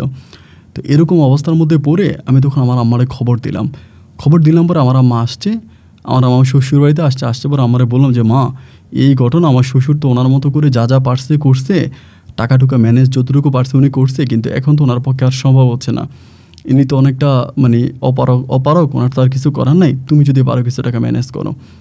আমার মনে আছে আমার মা ওই সময় তার শরীরের যত গয়না ছিল সব গয়না আমার খুলে দিল। আমি বললাম, তোমার গায়ে যে গয়না নাই এগুলো দেখলে তো আব্বা তোমাকে মারবে। মা বলে, আমি এটা ম্যানেজ করবো, তোর আব্বারে এই নিয়ে তুই চিন্তা করিস না, এই গয়নাগুলো বেচা দেখ কোনো কিছু করতে পারিস কিনা। তো মায়ের শরীরের গয়না বিক্রি করে তখন আমার বিদেশের সমস্ত টাকা আমি জোগাড় করি এবং যারা আমাকে ভিসা দেয় তাদের কাছে সমস্ত টাকা পয়সা দিই। আলহামদুলিল্লাহ মায়ের দোয়া আর বউয়ের ভালোবাসা, শ্বশুর শাশুড়ির দোয়া নিয়ে আমি তখন বিদেশের উদ্দেশ্যে রওনা দিই। আর বিদেশে যাওয়ার সময় আমি আব্বার সাথে দেখা করতে গেছিলাম, কিন্তু আব্বা আমার সামনে আসে নাই। বাড়িতে যাওয়ার চেষ্টা করছিলাম, আমার ভাইয়েরা আমার বাড়ির মধ্যে ঢুকতে দেয় নাই এবং টোটালি আমাকে বাড়ির মধ্যে ঢুকতেই দেয় নাই। ওই সময় আমার কাকাও বাড়িতে ছিল, আর আমার বাবা আমার কাকাকে এমনভাবে বুঝাইছে, আমার কাকাও তখন আর আমার কোনো কথা শোনে না, মানে আমার কোনো কথা মানে না। যাই হোক, একটা পর্যায়ে আমি তখন বিদেশে চলে গেলাম, সৌদি আরবে গেলাম এবং যাওয়ার পরে আসলে যে বিষয়ে আসছিলাম, এক কথায় বলতে গেলে গলা কাটা বিষয়। তো ওই রকম কোনো কাজ কামের সুযোগ সুবিধা হয় নাই, ভালো কোনো অবস্থার মধ্যে নাই, এবং এখন তো অ্যাভেলেবেল গেলে কাজ পাওয়া যায় বা মোটামুটি অনেকটাই উন্নত, বাট ওই সময় সৌদিও তো উন্নত ছিল না। তা আমি যাইতাম, টুকিটাকি কাজ করতাম, বেতন পাইতাম, কিছু পাইতাম, পরিবারকে দিতাম, আমার শ্বশুর শাশুড়িকে দিতাম, আমার বাবা মাকে মানে মাকে দিতাম, বউকে দিতাম, মোটামুটিভাবে চলতেছি। এমন করতে করতে চিঠিপত্রের মাধ্যমে খবর পাইলাম যে আমার মা ওই সময় আপনার ক্যাসেট রেকর্ডিং করে দেওয়া হইতো। এটা আপনাদের মনে আছে কিনা জানি না, মানে এরকম ক্যাসেট যেগুলো হচ্ছে আপনার যে ক্যাসেটগুলোতে আমরা গান শুনতাম, ওই ক্যাসেটে কথা রেকর্ড করে তারপর বিদেশে পাঠাইতো। তো এরকম কথা রেকর্ড করে আমার আম্মা বিদেশে পাঠাইছে আমার জন্য। আমারে বলে যে ফরহাদ, তোর বাবা তো এখন আর আগের মতো নয়, অনেকটা ঠান্ডা হয়ে গেছে এবং অনেকটা ভালো আছে, আমি কি তোর বউরে নিয়ে আসবো? তুই যদি অনুমতি দেস আমি তোর বউকে নিয়ে আসবো, তোর বউর ওইখানে রাখবো না, তুই তোর বউর কাছে বল যেন তোর বউ চলে আসে। পরে আমি লুবনার কাছে খবর পাঠাইলাম যে লুবনা, আমার মা যদি তোমাকে নিতে চাও তুমি আমার বাড়িতে চলে যাও। মানে আমার বড় কারণ হচ্ছে আমি যে বিদেশে আছি, মানে আমার বিদেশের অবস্থা তো মোটেও ভালো না, মানে আমার ইনকাম অতটাও ভালো না, আমি চলতে পারি না। এবং এরই মাঝে আরেকটা বিষয় বলতে ভুলে গেছিলাম, আমার যে 3টা ভাই ছিল, 3 ভাইয়ের মাঝে আমার এক ভাই কিন্তু মারা গেছে। এক ভাই মারা গেছে, ও মানে অ্যাক্সিডেন্ট করেই মারা গেছে। যাই হোক, এটা অনেক লম্বা ইতিহাস, ওইদিকে না আছে, ও মারা গেছে। আর বাকি আমার বাড়িতে 2টা ভাই আছে, বাট তারাও অতটা সুস্থ নাই। মানে আমার অনেকেই বলে যে আমার আব্বার অভিশাপটা নাকি আমার ভাইদের উপরে পড়ছে, তারা এতটা সুস্থ নাই, তারাও অসুস্থ, এই সে মানে অনেক ঝামেলার মধ্যে কাটতেছে। তো এরকম করে সময়গুলো কাটতে কাটতে একটা পর্যায়ে দেখা গেলো আমার এই 2 ভাইও বাড়ি থেকে বেরিয়ে গেছে। মানে আব্বার অনুমতি ছাড়াই, আব্বার কথাবার্তা ছাড়াই তারা বাড়ি থেকে বেরিয়ে গেছে। মানে কেন বেরিয়ে গেল, কী কারণে বেরিয়ে গেল, এটা আমি কিছুই জানি না। তখন পরিবারে আমার মা আর আমার বাবাই আছে, আর কাকার ওই অঢাল সম্পত্তি। আর কাকার ওই অঢাল সম্পত্তির মাঝে আমার আব্বা সাঁতার কাটতেছে, ভাই সম্পত্তি ভোগ করতেছে, ভাই সম্পত্তি দেখাশোনা করতেছে, এগুলোর মধ্যেই আছে। তো আমার মা তখন আমাকে খবর পাঠাইলো লুবনারে বাড়িতে নিয়ে যাবে। আমি বললাম ঠিক আছে, নিয়ে যাও, আমার কোনো আপত্তি নেই, তুমি ওরা বাড়িতে নাও এবং ওরা বাড়িতে নিয়ে রাখো। আমি লুবনারে খবর দিলাম, ওর কাছে খবর পাঠালাম যে আমার আম্মা যদি তোমাকে নিতে চায় তুমি কিন্তু চলে যাবা। ও বললো আচ্ছা ঠিক আছে, তোমার আম্মু নিলে পরে আমি চলে যাব। তো যেমনি বুঝলাম এমনি কাজ হলো, লুবনা আমার আম্মুর সাথে চলে গেল বাড়িতে। বাড়িতে গিয়ে আমার আব্বার সাথে আছে, আমার আম্মার সাথে আছে। এবং একটা পর্যায়ে আমার যেই বাবা আমাকে বিয়ে করানোর জন্য রাজিই ছিল না, আমার সাথে এত ঝামেলা করলো, এত কিছু করলো, আমার সেই বাবা এখন আমার বউর সাথে ভালো হয়ে গেল। যাই হোক, এক পর্যায়ে প্রায় 2-2.5 বছর কেটে গেছে। আমি তখন ছুটিতে দেশে গেলাম, বাড়িতে গেলাম। বাড়িতে যাওয়ার পরে আব্বা আম্মার সাথে খুব ভালো ব্যবহার, আমার আব্বু আমার সাথে অনেক ভালো ব্যবহার। তখন আমার ভাই যে একজন মারা গেল এবং বাকি 2 ভাই বাড়ি থেকে পালিয়ে গেল, চলে গেল, ওদের কোনো সন্ধান আর পাইলাম না। ওরা কোথায় গেল, কোন জায়গায় গেল, কেন চলে গেল, এর কোনো সন্ধান আমি আর খুঁজে পেলাম না। বাড়িতে আব্বা আমার সাথে ভালো ব্যবহার করলাম, আমার বউরে আমার বাবা মায়ের কাছে খুব সুন্দর করে বুঝিয়ে দিলাম। আর আমার বউ যথেষ্ট পরিমাণের বুঝদার একটা মেয়ে, মানে আমার বাবাকে আমার মাকে অনেক ভালো বুঝে। আমার বাবা যদি বলে এখানে বসে থাকো, চুপচাপ বসে থাকবে। আমার আব্বা এবং আমাদের কথার বাইরেও কিচ্ছু করে না, মানে যথেষ্ট পরিমাণের ভালো, এক কথায় ভালো একটা মেয়ে আর কি। তো আমি অনেক দিন গ্রামে ছিলাম, গ্রামে থাকার পর আমি আবার ছুটিতে আবার চলে আসলাম, পুনরায় আবারও চলে আসলাম আপনার ইয়েতে, এই কাতারে, মানে আপনার সৌদিতে চলে আসলাম। বাড়িতে যাওয়ার পর একটা বিষয় জানতে পারলাম, আমার কাকা নাকি কানাডা থেকে বেশ কয়েক মাস হয়ে গেছে আমার আব্বার সাথে কোনো যোগাযোগ রাখে না। মানে আব্বার সাথে কোনো যোগাযোগ নাই, আগে আব্বার সাথে যোগাযোগ ছিল, বাট হঠাৎ করে কোনো যোগাযোগ নাই। আমি সৌদিতে চলে আসার প্রায় মাস 3 পরে হঠাৎ করে একটা নিউজ আমি পেলাম। ওই সময় আবার মোবাইলের জামানা আসছে, মোবাইলে ধরেন আপনার গ্রামের ভিতরে মোবাইল ঢুকছে, ওই বড় বড় বাজারে মোবাইল আছে, তা ফোন করলে বড় বাজার থেকে ডাইকা দেয়, তখন ওই ফোনে কথা বলতে পারি। তো আম্মার সাথে তখন আমার ফোনে কথা হলো যে আমার কাকা নাকি বাড়িতে আসছে, মানে বাড়িতে আসছে বলতে আমার কাকারে পাওয়া গেছে, মানে এরকম একটা খবর পেলাম কাকারে পাওয়া গেছে। তা কেমনে পাওয়া গেছে, আম্মা আমারে বললো যে আমাদের ঢাকাতে কোন লোক নাকি আমার কাকারে দেখছে, কোন লোকে নাকি দেখছে আমার কাকা রাস্তায় হাঁটতেছে পাগলের মতো। তো ওই লোকে দেখা মানে বাড়ির মধ্যে খবর পাঠাইছে এবং ওই লোকে আমার কাকারে আটকায় রাখছে। পরে বাড়ি থেকে আমার আব্বা আম্মা গিয়ে আমার কাকাকে আনছে ঢাকা থেকে, যে আমার কাকা পাগল, মানে মাথার চুলমুল খুব জটলা লেগে আছে, পাগল। এবং মায়ের মুখে যতটুকু শুনলাম বা গ্রামের মানুষ যেটা ধারণা করলো, আমার কাকা যে মেয়েকে বিয়ে করেছিল ওই মেয়ে আমার কাকার সমস্ত মানে বিদেশের সমস্ত টাকা পয়সা নিয়ে, আমার কাকা নাকি ওই কানাডাতে অনেক ভালো বিজনেস ছিল, মানে অনেক বড় ব্যবসায়িক ছিল, অনেক টাকা পয়সার মালিক ছিল। তো আমার কাকার সমস্ত টাকা পয়সা নিয়ে আমার কাকার ইঞ্জেকশন দিয়া পাগল বানিয়ে দেশে পাঠিয়ে দিছে, বা ওই মেয়ে নিজে দেশে আইসা আমার কাকারে দেশে দিয়া এই মেয়ে চলে গেছে, মানে ক্যানাডিয়ান মেয়ে চলে গেছে। এরকম একটা নিউজ তখন আমি লোক মারফতে শুনতে পাই। এবং আমার কাকা তখন প্রচুর পরিমাণের উন্মাদ পাগল, মানে পুরোই পাগল, মানে কাপড় চোপড় ঠিকমতো গায়ে রাখে না, কারো কথা শোনে না, মানে প্রচুর পরিমাণের পাগলামি করে। তো আমার কাকা পাগল হতে আমার আব্বা কিন্তু অনেকটা আনন্দ পাইছে। মানে আব্বা আনন্দ পাওয়ার বড় কারণ হচ্ছে কাকার সমস্ত সম্পত্তির মালিক তো এখন আমার আব্বা হয়ে গেছে। তো এই জন্য আমার আব্বা বলে সমস্যা নাই, আমার আব্বা আমার কাকারে খুব যত্ন করে, মানে বাড়ির বাইরে যাইতে দেয় না, আবার কোন দিক দিয়ে কারে দলিল দিয়ে দেয়, কারণ জায়গায় সম্পত্তি তো অঢাল সম্পত্তি। কোথায় কারে দলিল দিয়ে দেয়। এই জন্য আমার বাবা অলওয়েজ আমার কাকারে চোখে চোখে রাখে, বাড়ির বাইরে যাইতে দেয় না, ঘরের বাইরে যাইতে দেয় না, সবসময় ভাই ভাই বইলা কলিজার মধ্যে আটকায় রাখে। এবং আমার বউয়ের দায়িত্ব দেওয়া হয়েছে যে তুমি সম্পূর্ণভাবে তোমার চাচা শ্বশুরের দিকে খেয়াল রাখবা, কোনোভাবেই তোমার চাচা শ্বশুর যাতে কোনো দিকে না যেতে পারে, ওনার গোসল করানো, ওনার খাওয়া দাওয়া করানো এবং ওনার সমস্ত দেখভালের দায়িত্ব আমি তোমাকে দিলাম। তো আমার বউ মাঝে মাঝে আমার সাথে যতটুকুই ফোনে টুকে রেখে কথা হইতো বা চিঠিপত্রের মাধ্যমে কথা হইতো, আমার কাছে বলতো যে তোমার বাবা আমাকে খুব টর্চার করতেছে এবং তোমার ওই পাগল কাকাকে দেখাশোনা করার জন্য, এবং আমি এটা কিভাবে করব, আমি একটা যুবতী মেয়ে, আমি কিভাবে করতে পারি। তা এরকম করে আমার বউকে দিয়ে আমার কাকার সমস্ত রকমের, কাকার গোসল খাওয়া দাওয়া থেকে শুরু করে কাকার সমস্ত কিছু আমার বউই দেখাশোনা করতেছে। এবং এই দায়িত্ব আমার বাবা আমার বউর উপরে দিলে যে তুমি এটা সব কিছু করবা। তো এমন করে দেখাশোনা করতেছে, সম্পর্ক চলতেছে। আমিও তখন মোটামুটি একটু সৌদিতে একটু ভালো অবস্থানে গেলাম। তা আর এরই মাঝে যে আমি বাড়িতে গেলাম, আমার বউয়ের পেটে কিন্তু কোনো বাচ্চা কাচ্চা হয় নাই, কোনো বেবি হয় নাই, মানে কোনো বাচ্চা কাচ্চা হয় নাই। তার প্রায় দেশে, আমি যখন বিদেশে ছিলাম এই থেকে আমি আবার ছুটিতে দেশে আসবো, মানে 3 বছর হয়ে গেছে দেশে যাব। আমার আব্বা হঠাৎ করে আমার বলতেছে তোর এখন দেশে আসার দরকার নেই, তুই এরা পরে আয়। তো কেন আমার আব্বা আমাকে পরে আসতে বলে আমি বুঝলাম না। আমি বললাম এটা তুমি কি বলো, আমি আজকে এত বছর ধরে বিদেশে, 3 বছর হয়ে গেল আমি দেশে যাব না। আমার আব্বা বলে তুই 2 বছর পরে আয়। তা কারণটা কি, কারণটা তো আমার বলবা। বলে তোর কারণ জানার দরকার নাই, তুই 2 বছর পরে আয়। তা আব্বার কথার বাইরে তো আর যাওয়া যাবে না। এবং আব্বা যেটা বলে, আমার আব্বা যদিও নেশাগ্রস্ত মানুষ হয়ে থাকে, মদতি হয়ে থাকে, জুয়ারি হয়ে থাকে, কিন্তু তারপরেও আমার আব্বার কথার বাইরে আমাদের পরিবারে কেউ কোনো কাজ করে না। বরাবর মতো আব্বা যেটা বলবে আব্বার কথাই সবাই শুনবে, আব্বার কথায় উঠবে আর আব্বার কথায় বসবে। তো আব্বা যখন বললো এখন বাড়িতে যাওয়া যাবে না, তাহলে আর আমি যাচ্ছি না, এখন আর বাড়িতে যাবো না আব্বার কথা মতো। আমি তখন আবার কাজ করতে শুরু করলাম। তা 1.5 বছর হয়ে গেল। 1.5 বছরে আমার বউ কিন্তু তখন 24টা ঘন্টা, আমার কাকা কিন্তু একটা বিল্ডিং বানাইছিল, অনেক বড় বিল্ডিং বানাইছে।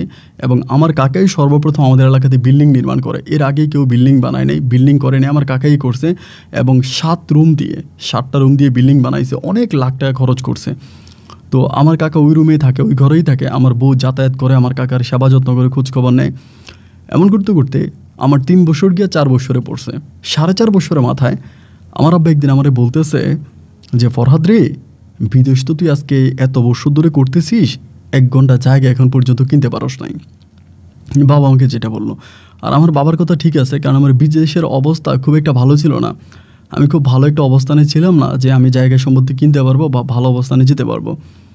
তাই আমি বললাম যে হ্যাঁ তোমার কথা ঠিকই আছে, আমার তো স্যালারিও তো ভালো না, বা বিদেশ করতেছি আর কি, নামের বিদেশ, এটা তো কামের কোনো বিদেশ না। আমার আব্বা বলে কিন্তু আমার বাড়িতে এখন কোটি টাকার লেনদেন হইতেছে। আমি তখন বললাম কী বললা, কোটি টাকার লেনদেন, কিসের কোটি টাকার লেনদেন, কী হয়েছে আমাকে বলো। আমার আব্বা বলে তোর কাকার সমস্ত সয় সম্পত্তি নেওয়ার জন্য গ্রামবাসী এখন হা করে আছে। আমি তখন বললাম কাকার সয় সম্পত্তি গ্রামবাসী নেবে কেন, মানে গ্রামবাসী নেওয়ার কী আছে। তা আমি বললাম যে কী হয়েছে তুমি আমার বলো তো আব্বা, তুমি এরকম টেনশন কেন করতেছো। আমার আব্বা বলে তোর কাকা ওই দিন জুমার নামাজের সময় মসজিদে তো যাই না, ওই দিন হঠাৎ করে বলে মসজিদে যাবে, এরকম করে পাগলামি করতেছে। বললাম তারপর, বলে আমি মসজিদে নিয়ে গেলাম জুমার নামাজে, এবং নামাজ পড়ার পরে তোর কাকা হঠাৎ করে দাঁড়ায় বলতেছে, পাগল তো পাগলই, পাগল হঠাৎ করে দাঁড়ায় বলে আপনাদের সাথে আমার কিছু কথা আছে। তা আমি বললাম যে তারপর কি বললো, আমার কাকা নাকি মসজিদে দাঁড়াইয়া বললো আমার বউ আমাকে ছেড়ে চলে গেছে, আমি পাগল, আপনারা সবাই আমার পাগল বলেন, আসলে আমি পাগল। তা আমি আমার পাগলের কোনো সয় সম্পত্তি রাখবো না, এই সম্পত্তির জন্য বউ চলে গেছে, এই সম্পত্তি আমি মসজিদে দিয়ে দিব, মাদ্রাসায় দিয়ে দিব, আমি এতিমখানা করবো।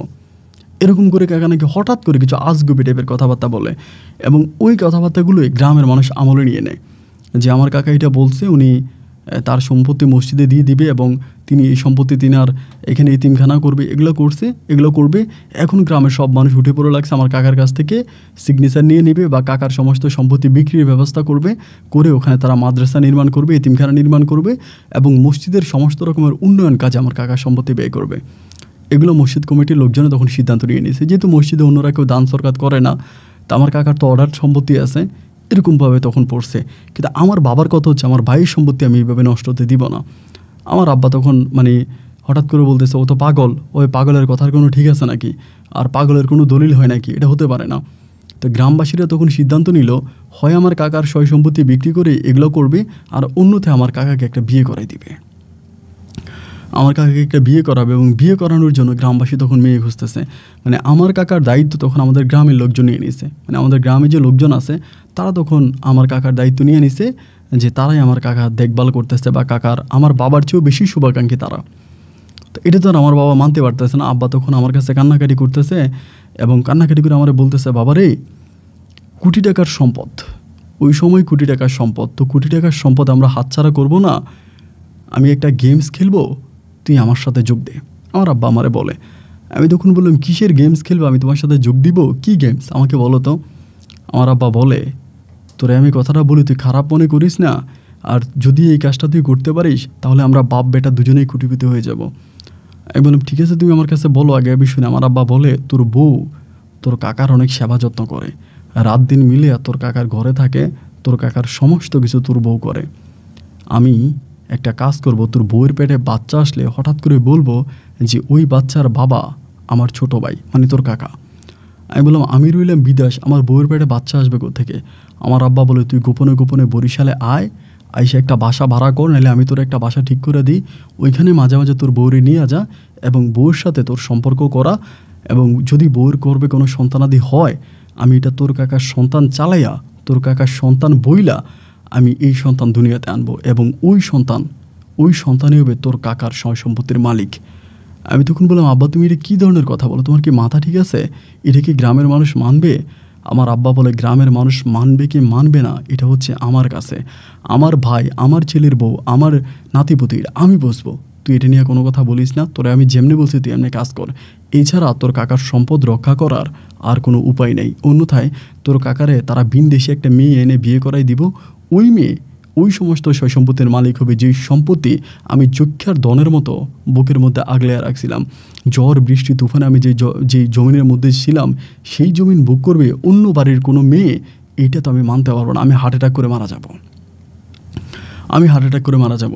আমি তখন বললাম, তাহলে তুমি কি বলতে চাও? আমার আব্বা বলে, কথা একটাই, আমি যাই বলছি তাই, এতে সাপও মরবে, লাঠি ঠিক থাকবে।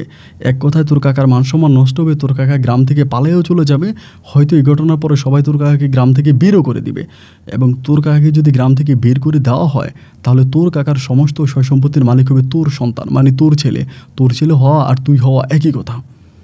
আমি তখন বললাম, তো এটা কীভাবে করবা? মানে আমি আমার বাবার সাথে সত্যি কথা যেটা আর কি, এখন তো আর মিথ্যা বলে লাভ নাই, আমিও তখন ওই কাকার সম্পত্তির লোভে পড়ে গেছি, কারণ বরিশালে 2টা বাড়ি, গ্রামে জায়গায় সম্পত্তি, অডাল সয় সম্পত্তি, তা আমিও তখন সম্পত্তির লোভে পড়ে গেছিলাম। আমি তখন বললাম, আমার আব্বা বলে, তুই তোর বউর সাথে কথা বল, তো তোর বউরে বোঝা। আমি বললাম, আব্বা এটা তো আমি ওরে ফোনে বুঝিয়া লাভ নাই, আমি একদিন বরিশাল শহরে যাব, তুমি ওরে নিয়ে আসো।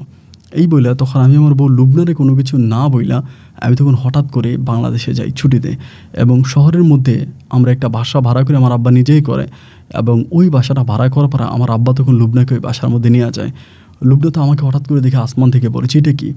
এর আগেও আমি বাংলাদেশে গিয়েছি, লুবনার পেটে কোনো সন্তান হয়নি, আমি বাবাকে এটা বলেছিলাম, বাবা আমাকে বলে এবার হবে, প্রয়োজনে ডাক্তার কবিরাজ দেখা হইলেও সন্তান নিতে হবে। পরে লুবনা যখন আসার পরে আমি এই কথাটা কীভাবে লুবনারে বলবো, মানে আমি বুঝতে পারতেছি না। আমার লুবনা আমাকে দেখে খুব অবাক, মা তুমি ছিল সৌদি আরবে, কবে আসলা দেশে, কখন আসলা, আমাকে বইলে আসলা না, এটা কার বাসা? মানে আমার আব্বা আগেই বাসাটা পরিপূর্ণ করে রেডি করে রাখছে, ওইখানে বাসায় টার্নিচার থেকে শুরু করে যত যা লাগে সরঞ্জাম সব কিছু নিয়ে বাসাটা পরিপূর্ণভাবে রেডি করে রাখছে। এবার লুবনা যখন আসছে, আমি মানে কি বলবো ওরা, আমি বলতে পারতেছি না, কোনোভাবেই কোনো কথা আমার মুখ থেকে বের হয় না। আমার আব্বা আবার এটাও বলছে যে বাচ্চা যদি হয়ে যায়, বাচ্চা হয়ে গেলে বাচ্চাটা প্রয়োজনে দুধ ছাড়া হইলে তোর বউরে নিয়ে তুই বিদেশে চলে যাবি। আমার আব্বা বলো, তোর বউ নিয়ে তুই বিদেশ চলে যাবি, এবং বাচ্চা বড় হইলে তোর কাকা যদি ভালাই বয়স্কময় কিছু একটা হয় চলে যায়, তোর কাকাকে এর মাঝে আমি গ্রাম থেকে বের করার ব্যবস্থা করব, এরপরে তুই দেশে আসিস। এটা আমার আব্বা আমাকে বললো। তা আমি বললাম যে আব্বা কীভাবে কী করবো আমি না আসলে বুঝতে পারতেছি না। তা অনেকক্ষণ ঘোরাঘুরির পরে আমি তখন লুবনারে ডাক দিয়ে বললাম, লুবনা, এই ঘটনা, আমার কাকার তো অনেক সয় সম্পত্তি, এখন কাকাকে গ্রামবাসী অন্য কোথাও বিয়ে করাই দিব, অন্য একটা মেয়ে আইসা যদি আমার কাকার সয় সম্পত্তির মালিক হয়ে যায়, এটা তো মানা যাবে না, এবং আমার আব্বা এরকম একটা প্ল্যানিং করছে, এখন তুমি কি বলো? এটা বলা মাত্র তখন লাভ দিয়ে উঠছে, যেটা তুমি আমার কি বললা, তোমার কাকারে আমি বাবার মতো সম্মান করি, তিনি আমার কাছে আমার বাবা, তিনি আমার কাছে ফেরেস্তা, আমি নিজের বাবারে যেরকম গোসল করাই, খাওয়া দাওয়া করাই, নিজের বাবারে আমি যেরকমভাবে যত্ন করি, তোমার কাকাকে আমি একইভাবে দেখি, তুমি কি করে পারলা আমাকে এই কথা বলতে? তোমার কি একটাবারের জন্য কষ্ট হলো না? আমি তখন বললাম, লুবনা দেখো, আমি আসলে কি করব আমি জানি না, আমার বাবা এটা বলছে। মুহূর্তের মধ্যে আমার আব্বা তখন আসছে রুমে। আমার আব্বারে কিন্তু লুবনা খুব ভয় পায়, মানে অনেক ভয় পায়, এবং ভয় পাওয়ার পরে আমার আব্বা লুবনারে বলতেছে যে আমি যা বলছি তাই, আমার কথার বাইরে যাওয়া যাবে না, আমার কথার বাইরে গেলে 1 কূপ দিয়ে 2 টুকরা করে পানিতে বাসাই দিব, আমার কথার বাইরে যাওয়া যাবে না, আমি যা বলছি তাই এভাবেই করতে হবে। এবং আমার আব্বার মুখের দিকে তাকে লুবনা তখন একদম চুপ হয়ে যায়, ও আর কিছু বলে না। সেই রাতে লুবনা আমার সাথে থাকে। সকালবেলা আব্বা লুবনাকে নিয়ে বাড়িতে যায়, আবার 2-1 দিন পরে রাতের বেলায় রাতের গুটগুটে অন্ধকারে লুবনাকে নিয়ে বরিশাল শহরে চলে আসে। রাতটা লুবনা আমার সাথে থাকে, আবার সকালে সূর্য ওঠার আগে আমার বাবা লুবনাকে বাড়িতে নিয়ে যায় এবং খুব গোপনীয়তা রক্ষা করে আমার বাবা এভাবে অনেক দিন ধরে আমার সাথে এগুলা করে। এবং একটা পর যেমন নিজের কাছে তখন খারাপ লাগে, লুবনা খুব কান্নাকাটি করে, কিন্তু তারপরেও আমি পুনরায় আবারও সৌদি আরবে চলে যাই ওখান থেকে। এবং সৌদি আরবে যাওয়ার পরে তার মাসখানিক পরে আমি জানতে পারি আমার আব্বা আমাকে গুড নিউজ দেয় যে হ্যাঁ, সন্তানাদি হয়েছে। তো আমার প্রথমবারের সন্তান হলো না, কিন্তু দ্বিতীয়বারের সন্তান কিভাবে তো তাড়াতাড়ি হয়ে গেল বা কিভাবে কি হলো, এটা একমাত্র আল্লাহ আর আমার আব্বাই ভালো জানে। এরকম করে 1 দিন 2 দিন 3 দিন 4 দিন এমন করে করে কাটতে কাটতে একদিন মঙ্গলবারে রাতের বেলায় আমার বাবা ধরবে। তো মঙ্গলবার রাতের বেলায় একদিন আমার বাবা মানে লুবনাকে বললো যে তুমি আমার ভাইয়ের ঘরে থাকবা এবং একটু অন্যভাবে থাকবা, আমি ওই দিন তোমাকে ধরবো। তো লুবনু আসলে আমার মানে আব্বার কথা শুনে লুবনু আর কোনো কিছু বললো না, আব্বার কথা অ্যাকসেপ্ট করলো, মানে আব্বার কথার বাইরে কোনো কথা বললো না। এরপরে গ্রামবাসীর সবাই মিলে আমার আব্বা সবাইকে ডাকলো যে দেখেন আমার পাগল ভাই কী অঘটন ঘটাইছে, এটা দীর্ঘদিন ধরে করে, দেখেন আজকে আবারও করতেছে।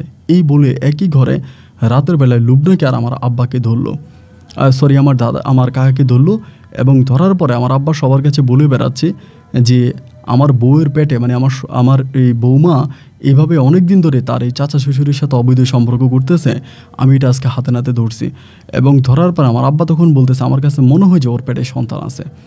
এবং আমার বাবা যখন লুবনাকে ধমক দেয়, লুবনা তখন স্বীকার করে যে হ্যাঁ আমার পেটে সন্তান আছে এবং এই সন্তানের বাবা আমার কাকা, এটা সে স্বীকার করে। এবং এটা যখন সে স্বীকার করে তখন সবাই তো অবাক হয়ে যায় যে কী ব্যাপার, এটা কী ধরনের সম্ভব। আমার আব্বা তখন বলে যে আমি আমার ছেলের সাথে কথা বলবো। মুহূর্তের মধ্যে আমাকে তখন মানে ওই যে টিএনটি থেকে ওই থেকে ফোন করা হয়, বাড়ির এলাকা টেলিফোন থেকে ফোন করে, আমি তখন রিসিভ করি। আমার আব্বা তখন আমাকে, এই যদি আমার আব্বার আর আমার প্ল্যানিং ছিল, আমার আব্বা বলে বাবার এই ঘটনা, তোর বউরে এমনি এমনি ধরছি আজকে বেশ কয়েকদিন ধরে, শুধু ধরছি তাই না, তোর বউয়ের পেটে যে সন্তান ওই সন্তানের বাবাও কিন্তু তোর চাচা। আমি তখন বললাম আস্তাগফিরুল্লাহ নাউজুবিল্লাহ, তাহলে তুমি এই বউ রাখবে না। আমি ওই বউরে তালাক দিয়ে দিলাম, মৌখিকভাবে তালাক দিলাম।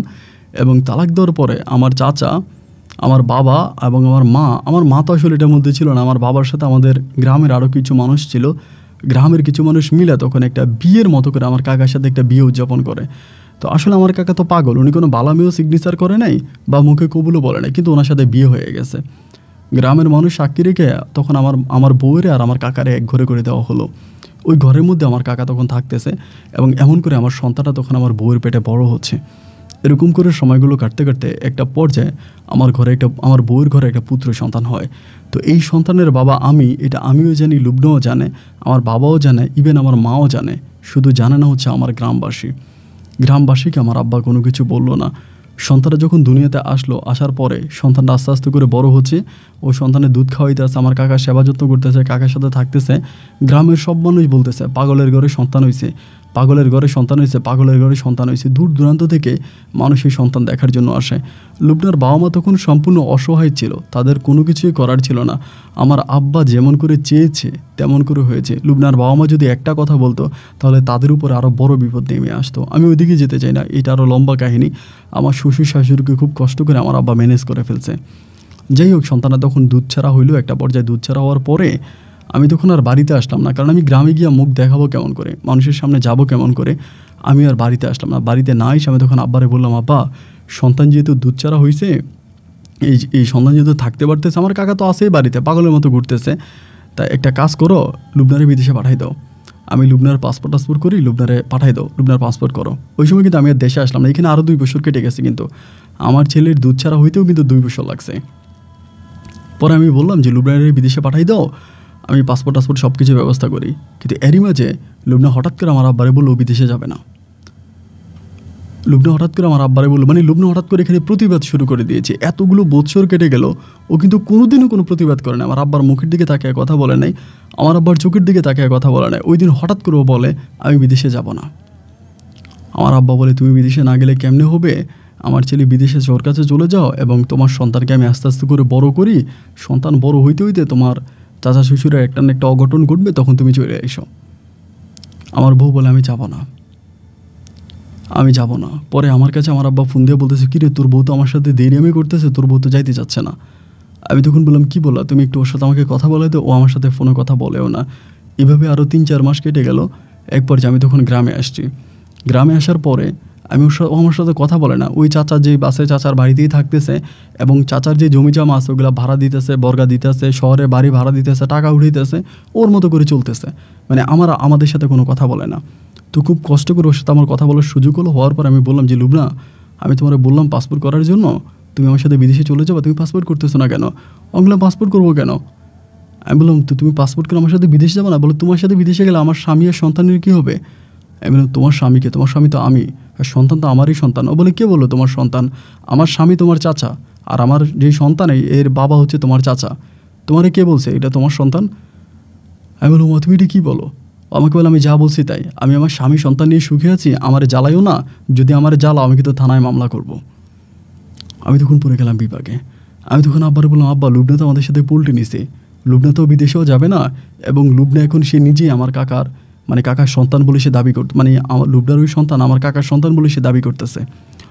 আমার আব্বা বলে, এত বড় সাহস ওই হারামির মাইয়ার, আমি ওরে এই করবো সেই করবো। আব্বা খুব লোকালি গালাগালি করতেছে। এক পর্যায়ে আমার আব্বা তখন বললো যে, আমি এলাকার লোকজনের কাছে জানাই দিব যে এই সন্তানের বাবা তুই, এই সন্তানের বাবা আমার ভাতিজা না, মানে আমার ভাই না, আমি বলে দিব। আমি তখন আব্বারে বললাম, আব্বা, তুমি যদি এটা লোকজনের কাছে বলতে যাও যে এই সন্তানের বাবা আমি না, এই সন্তানের বাবা তোমার ভাই না আমি, তাহলে কি এলাকার মানুষ তোমাকে জায়গা দিবে? এলাকার মানুষ তোমাকে এলাকাতে রাখবে? এই বেশ কয়েকদিন আগে তুমিই তো বলছো যে সন্তানকে তুমি ধরছো, এবং তারা কিন্তু একটাবার বলছিল হসপিটালে নিবে, চেক করাবে, কিন্তু আমার আব্বার ধমকের কারণে কেউ হসপিটালে নিয়ে যায় নাই। আমার আব্বা বলছে, আমি নিজের চোখে দেখছি আমার বউর সাথে, আমার ছেলের বউর সাথে আমার ছোটো ভাইয়ের অবৈধ সম্পর্কতা আমি নিজের চোখে দেখছি। তাহলে আপনারা হসপিটালে নেবেন কি চেক করার জন্য? আবার আমার কি চেক করবেন? আমি তো নিজের চোখেই দেখেছি এটা। এখন আপনারা আইনত আমার ছোটো ভাইয়ের কাছে বিয়ে দিয়ে দেন। এবং আব্বার ধমক খাওয়ার পরেই কিন্তু সবাই আমার কাকার সাথে আমার ওয়াইফের বিয়েটা দিয়ে দিল। যাই হোক, এবার ও আর আসে না। ওরে যতই বুঝাই, যতই বলি, ও আর আসে না। এবং না আসার একটা পর্যায়ে আমার আব্বা তখন অনেক বছর পর্যন্ত অপেক্ষা করলো ওরে আনার জন্য, বা ওরে আমার সাথে বিদেশে পার করে দেওয়ার জন্য, কিন্তু ও কোনোভাবেই আমার সাথে আসতেছে না। এবং ওই আমার কাকার বউ দাবি করে আমার কাকার সাথে থেকে গেছে। একটা পর্যায়ে আমার আব্বা তখন হঠাৎ করে মানুষের কাছে বলি শুরু করছে যে, আমার ভাই এই ঘটনা, আমি এটা একটা কাহিনী করছি, এটা বলে লোকের কাছে সত্যটা বলা শুরু করছে। এবং এই সত্যটা বলার পরেই লোকে তখন আমার আব্বারে এলোপাতাড়ি মারতে শুরু করছে। আমার আব্বারেও মারতেছে, আমাদেরকেও মারতেছে। এক পর্যায়ে আমাদের গ্রামে যে ঘরবাড়ি ছিল, এই ঘরবাড়ির মধ্যে লোকজনে আগুন লাগাই দেয়, যেটা একটা পাপিষ্ট বাড়ি, এই বাড়িতে থাকা যাবে না এই বলে আমাদের ঘরের মধ্যে আগুন লাগাই দিয়া গ্রামের পঞ্চায়েত, গ্রামের চেয়ারম্যান, মেম্বার সবাই মিলে ওই গ্রাম থেকে আমাদেরকে বের করে দেয়। আমাকে, আমার বাবাকে, আমার মাকে পুরো গ্রাম থেকেই বের করে দেয়। কারণ ওই গ্রামে তো আমাদের এমনিও কোনো সম্পত্তি ছিল না, শুধু বাড়ির জায়গাটা ছাড়া। আর যত জায়গায় সম্পত্তি আমরা ভোগ করি এগুলো সবই তো আমার কাকার ছিল, আমাদের কিছুই ছিল না। এবং ঘরবাড়ি সব কিছু ভেঙে দিল। পরে আমরা তখন বরিশাল ছেড়ে ঢাকাতে চলে আসি। এবং ঢাকাতে আসার পরে আমি যেটা জানতে পারি, ঢাকাতে আসার প্রায় 7-8 মাস পরেই আমি একটা নিউজ পাই যে লুবনার ভালোবাসায় বা লুবনার সেবা যত্নে আমার কাকাকে তো আসলে কোনো কবিরাজ দেখানো হয় নাই, ভালো কোনো ডাক্তার দেখানো হয় নাই। আমার কাকা যখন ওই হসপিটাল থেকে ঢাকা থেকে কাকাকে পাগল অবস্থায় বরিশালে নিয়ে যাওয়া হয়েছে, তখন কিন্তু আমার কাকার কোনো চিকিৎসা হয় নাই, ওভাবে প্রপার কোনো চিকিৎসা হয় নাই, কোনো হসপিটালে নিয়ে যাওয়া হয় নাই, ডাক্তার দেখানো হয় নাই। কিন্তু লুবনাকে যখন আমার বাবা লুবনাকে আমার কাকার বউ বানায় দিল, এবং তখন থেকে লুবনাকে তো আমার কাকার চিকিৎসা করতেছে, বড় বড় হসপিটালে নিয়ে যাচ্ছে, ডাক্তারদের পরামর্শ নিতেছে। এমনি অমনি করে একটা সময় সে আমার কাকারে ভালো করে ফেললো। কাকা মোটামুটি সুস্থ হয়ে গেল। এবং সুস্থ হয়ে যাওয়ার পরে যেটা আমাকে সবচেয়ে বেশি অবাক করেছে শোনার পরে, আমার কাকা তখন নিজে লুবনাকে আমাদের এলাকাতে মোটামুটি এক স্কুল মাস্টার ছিল উনি। তো উনি হঠাৎ করে ওনার একটা চোখ অন্ধ হয়ে যায়। উনি তখনও প্রাইমারি স্কুলের মাস্টার, বাট চোখ অন্ধ হয়ে যাওয়ার পর ওনার বউ ওনাকে ছেড়ে চলে যায়। এই লোকটার কাছে তখন লুবনাকে বিয়ে দিয়ে দেয়, এই লোকটার কাছে। এবং এটা আমার চাচা নিজে করে। চাচা তখন সুস্থ হয়ে যায়, ভালো হয়ে যায়, ভালো হয়ে লুবনাকে ওই লোকটার কাছে বিয়ে দেয়। এবং বিয়ে দেওয়ার পরে আমার চাচার যে সয় সম্পত্তি ছিল তার অর্ধেক পরিমাণ আমার চাচা লুবনার নামে লেখা দেয়। আমি তখন গ্রামে যে যাব, বা লুবনার যে সন্তান লুবনা বড় করতেছে ওই সন্তানের মালিক আমি, ওই সন্তানের বাবা, এটা যে আমি বলবো এরকম কোনো সুযোগ কিন্তু কোথাও নাই। আমি তখন ঢাকায় গার্মেন্টসে চাকরি করি। আমার আব্বা তখন ঘরের ভিতরে আঙ্গুল টিপে কান্নাকাটি করে, আমার মাও কান্নাকাটি করে। খুব খারাপ অবস্থার মধ্যে আমাদের দিনগুলো কাটতেছে। আমার যে ছোটো 3টা ভাই ছিল, একজন মারা গেল এবং বাকি 2টা ভাই যে কোথায় গেল আজ পর্যন্ত বাকি 2টা ভাইয়ের কোনো সন্ধান পাওয়া গেল না। এরকম করে 1 দিন 2 দিন নয়, প্রায় 4টা বছর আমার জীবন থেকে কেটে গেছে রাজধানী ঢাকাতে। এবং 4 বছর পরে এরই মাঝে লুবনা কিন্তু ক্যানাডায় যাচ্ছে, ক্যানাডা থেকে আসতেছে, অস্ট্রেলিয়া যাচ্ছে, আমেরিকাতে যাচ্ছে। ওর হাজব্যান্ড যে ছিল ওই হাজব্যান্ডকে নিয়ে, আমার চাচারে নিয়ে। আমার চাচা কিন্তু তখন লুবনাকে মেয়ে বানাই ফেলছে এবং উনি বিভিন্ন জায়গায় নিতেছে আনতেছে, মানে নিজের মতো করে ওই ছেলে মেয়েরা উনি দেখাশোনা করতেছে। এইভাবে সময়গুলো কাটতে কাটতে একটা পর্যায়ে যেটা হলো সেটা হচ্ছে আমার 4 বছর পরে আমার হঠাৎ করে লুবনার সাথে একদিন ফোনের মাধ্যমে যোগাযোগ হয়। আমি জানি না কীভাবে আমার নাম্বার নিয়ে নিজে আমাকে ফোন করে আমার সাথে কথাবার্তা বলে 4 বছর পরে এটা। আমি বললাম আমি গার্মেন্টসে চাকরি করি, আমি তোমার সাথে যে অন্যায় করছি এটার খেসারত তো আর আমি তোকে দিতে পারবো না। তা আমি আর কি করবো বলো, তুমি যেমনি আসো এমনি ভালো থাকো, তোমার সন্তান নিয়ে, তোমার স্বামী নিয়ে। আমাকে বলে আমার কোলে যে সন্তানটা আছে এই সন্তানের পরে তো আমার আর কোনো সন্তানাদি হলো না। এরপরে যে স্কুল মাস্টারকে বিয়ে করছে ওর কিন্তু আর কোনো সন্তান হয় নাই, মানে আর কোনো সন্তান, ওই যে আমার যে সন্তানটা হয়েছে ওইটাই, মানে ওরও সমস্যা আছে, কোনো না কোনো সমস্যার জন্য সন্তান হচ্ছে না। পরেও আমাকে বলে তুমি তো আমাকে একটা সন্তান দিছো, এই হিসাবে আমি তোমাকে 10টা লাখ টাকা দিতে চাই, তুমি কি নিবা? আমি বললাম না আমি নেব না, আমি তোমার কাছ থেকে টাকা নিয়ে কী করবো? আমাকে বলে টাকাটা নিয়ে যাও, আমি আমার তরফ থেকে তোমাকে দিতে চাই, টাকাটা দিয়ে তুমি কিছু একটা করো, তুমি দেশে কিছু একটা করো। এরপরেও আমাকে 10 লাখ টাকা দিল, একরকম জোর করেই দিল। এই টাকাটা হাতে পাওয়ার পরে আমার ভিতর তখন খুব রাগ লাগলো আর কি, যে আমি থাকবো না, মানে দেশেই থাকবো না। আমি তখন এর 10 লাখ টাকা দিয়ে আমি তখন ইতালির একটা ভিসা কিনি। আমি তখন ইতালি যাই এবং ইতালি থেকে আমি তখন আপনার জার্মানি যাই। জার্মানিতে গিয়ে আমি জার্মানির গ্রিন কার্ড হয়, জার্মানির পাসপোর্ট হয় এবং আজ অবধি পর্যন্ত আমি জার্মানিতে আছি। তো আমার বাবা মাকে আমি হজ করিয়েছি, যদিও আমার বাবাকে হজ করানোর ইচ্ছা আমার ছিল না, বাট তারপরও মা যেহেতু যাবে, মা তো আর একা যেতে পারে না, একা তো আর হজ করতে যেতে পারে না। এই জন্য আমার বাবাকে নিতে আমি বাধ্য হয়েছি। বাবা মা দুজনে হজে গিয়েছে, হজ করে আসছে এবং তারা আজ পর্যন্ত বরিশালে ঢুকতে পারে নাই, ওই গ্রামে তারা যেতে পারে নাই। গ্রামের মানুষ তাদেরকে পরিপূর্ণভাবে গ্রাম থেকে উচ্ছেদ করে দিয়েছে, ওই গ্রামে তারা আজও যেতে পারে নাই। আমি আমার সম্পদের ইনকাম দিয়ে ঢাকাতে একটু জায়গা কিনেছি, ঢাকার অদূরে নারায়ণগঞ্জের ওইদিকে একটু জায়গা কিনেছি এবং সেখানে একটা ছোট বাড়ি বানিয়েছি। সেই বাড়িতে আমার বাবা মা এখনও আছে। তা আমার এখন বয়স হয়েছে, আমি বৃদ্ধ হয়ে গেছি প্রায়। তা আমার বাবা মাও প্রায় অনেক বয়স্ক, অনেক অসুস্থ। আমার কাকাও অনেক বয়স হয়েছে এবং আমার যে ওয়াইফ সে তার সন্তান, আমার সন্তানটা অনেক বড় হয়েছে, সেই সন্তান নিয়ে স্বামী নিয়ে সে খুব ভালো আছে।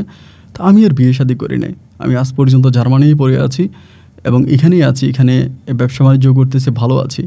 টাকা পয়সা অর্থ আভিজাত্য কোনো কিছুর অভাব নাই, কিন্তু কেন জানি বিয়ে করতে ইচ্ছে হয় না। আমি যে অন্যায় বা যে অপরাধ লুবনার কাছে করেছি তার মাপ বা তার ক্ষমতা আমি জীবনে পাবো না সেটা আমি জানি এবং তাই নিজেকে নিজে কষ্ট দিয়ে আমার জীবনটাকে আমি পার করতে চাই।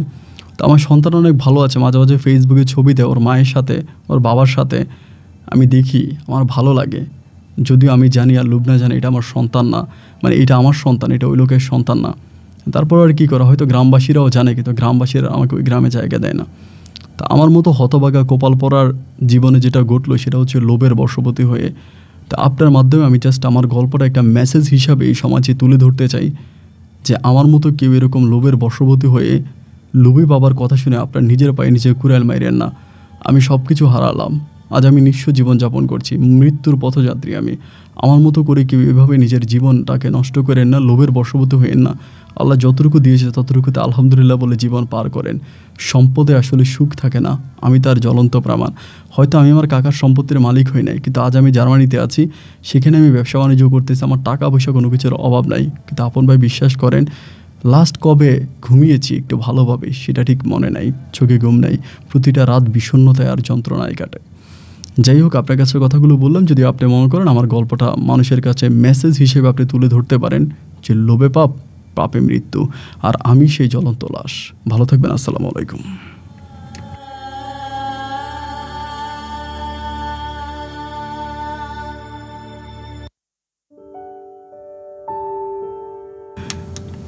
প্রিয় বন্ধুগণ, সবাইকে অনেক বেশি ধন্যবাদ এতক্ষণ পর্যন্ত বরিশালের ভাই ফরহাদের জীবনের বাস্তব গল্পটা শুরু থেকে শেষ পর্যন্ত আমার মুখ থেকে শোনার জন্য। আমার কাছে অবাক লেগেছে গল্পটা, সত্যি গল্পটা যতক্ষণ রেকর্ড করছি, বিশেষ করে শেষের দিকটা আমাকে অবাক করে দিয়েছে। এবং লুবনার মতো মেয়ে আমি তো আসলে খুব মানে অবাক হয়ে গেলাম যে লুবনা এটাতে কেন রাজি হলো বা কেন ফরহাদের কথা শুনতেছে, ফরহাদের বাবার কথা শুনতেছে, নিজের কাঁধে কেন এরকম কলঙ্কের বোঝা নিজে উঠায় নিচ্ছে। এবং গল্পের শেষে বুঝলাম যে লুবনাও কিন্তু তখনই প্ল্যানিং করেছে বাপ আর ছেলেকে একটা ধোঁকা দেবে। তাদের উপরে বলে না যে বাপের উপরে টাক, এরকম একটা মানে ট্রামের উপরে ওভার ট্রাম দিল আর কি। তো ওভার ট্রাম দেওয়া লুবনাকে আমি সিলেক্ট করি, সম্মান করি, শ্রদ্ধা করি। লুবনার জায়গায় যেটা করেছে অফকোর্স ভালো করেছে, থ্যাঙ্কস লুবনাকে। তিনি হয়তো আমার গল্প শুনেন কিনা জানি না, যদি শুনে থাকেন তো অনেক ধন্যবাদ আপনাকে।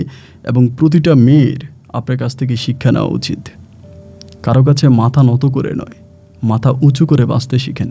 মনে রাখবেন, এই সমাজে আপনি যতটা নত হবেন, এই সমাজ আপনাকে ঠিক ততটাই কষ্ট দিবে। আপনি যতটা সম্মান দেখাতে যাবেন, আপনাকে ততটাই দুর্বল মনে করবে। তাই মাথা নত করে নয়, মাথা উঁচু করে বাঁচতে শিখুন। সবাই ভালো থাকবেন, সুস্থ থাকবেন। এবং ফরহাদ ভাইয়ের গল্পের মাধ্যমে যে মেসেজ যিনি আপনাদেরকে দিতে চাইছে, যে মেসেজ ফরহাদ ভাই আপনাদেরকে দিয়েছে, সেই মেসেজটা বোঝার চেষ্টা করেন। তা হচ্ছে, লোভের বশবর্তী হয়ে এমন কোনো কিছু করবেন না যেটা আপনার জীবনটাকে জিন্দা লাশ বানিয়ে দেবে। সবাই ভালো থাকবেন, সুস্থ থাকবেন, এই শুভকামনায়। ফরহাদ ভাইয়ের জন্য যদি কিছু লেখার থাকে লিখবেন। মানুষটা প্রবাসী, আপনাদের কমেন্টগুলো পড়ে তার ভালো লাগবে। আজ এখানেই বিদায়। আল্লাহ হাফেজ এন্ড আসসালামু আলাইকুম।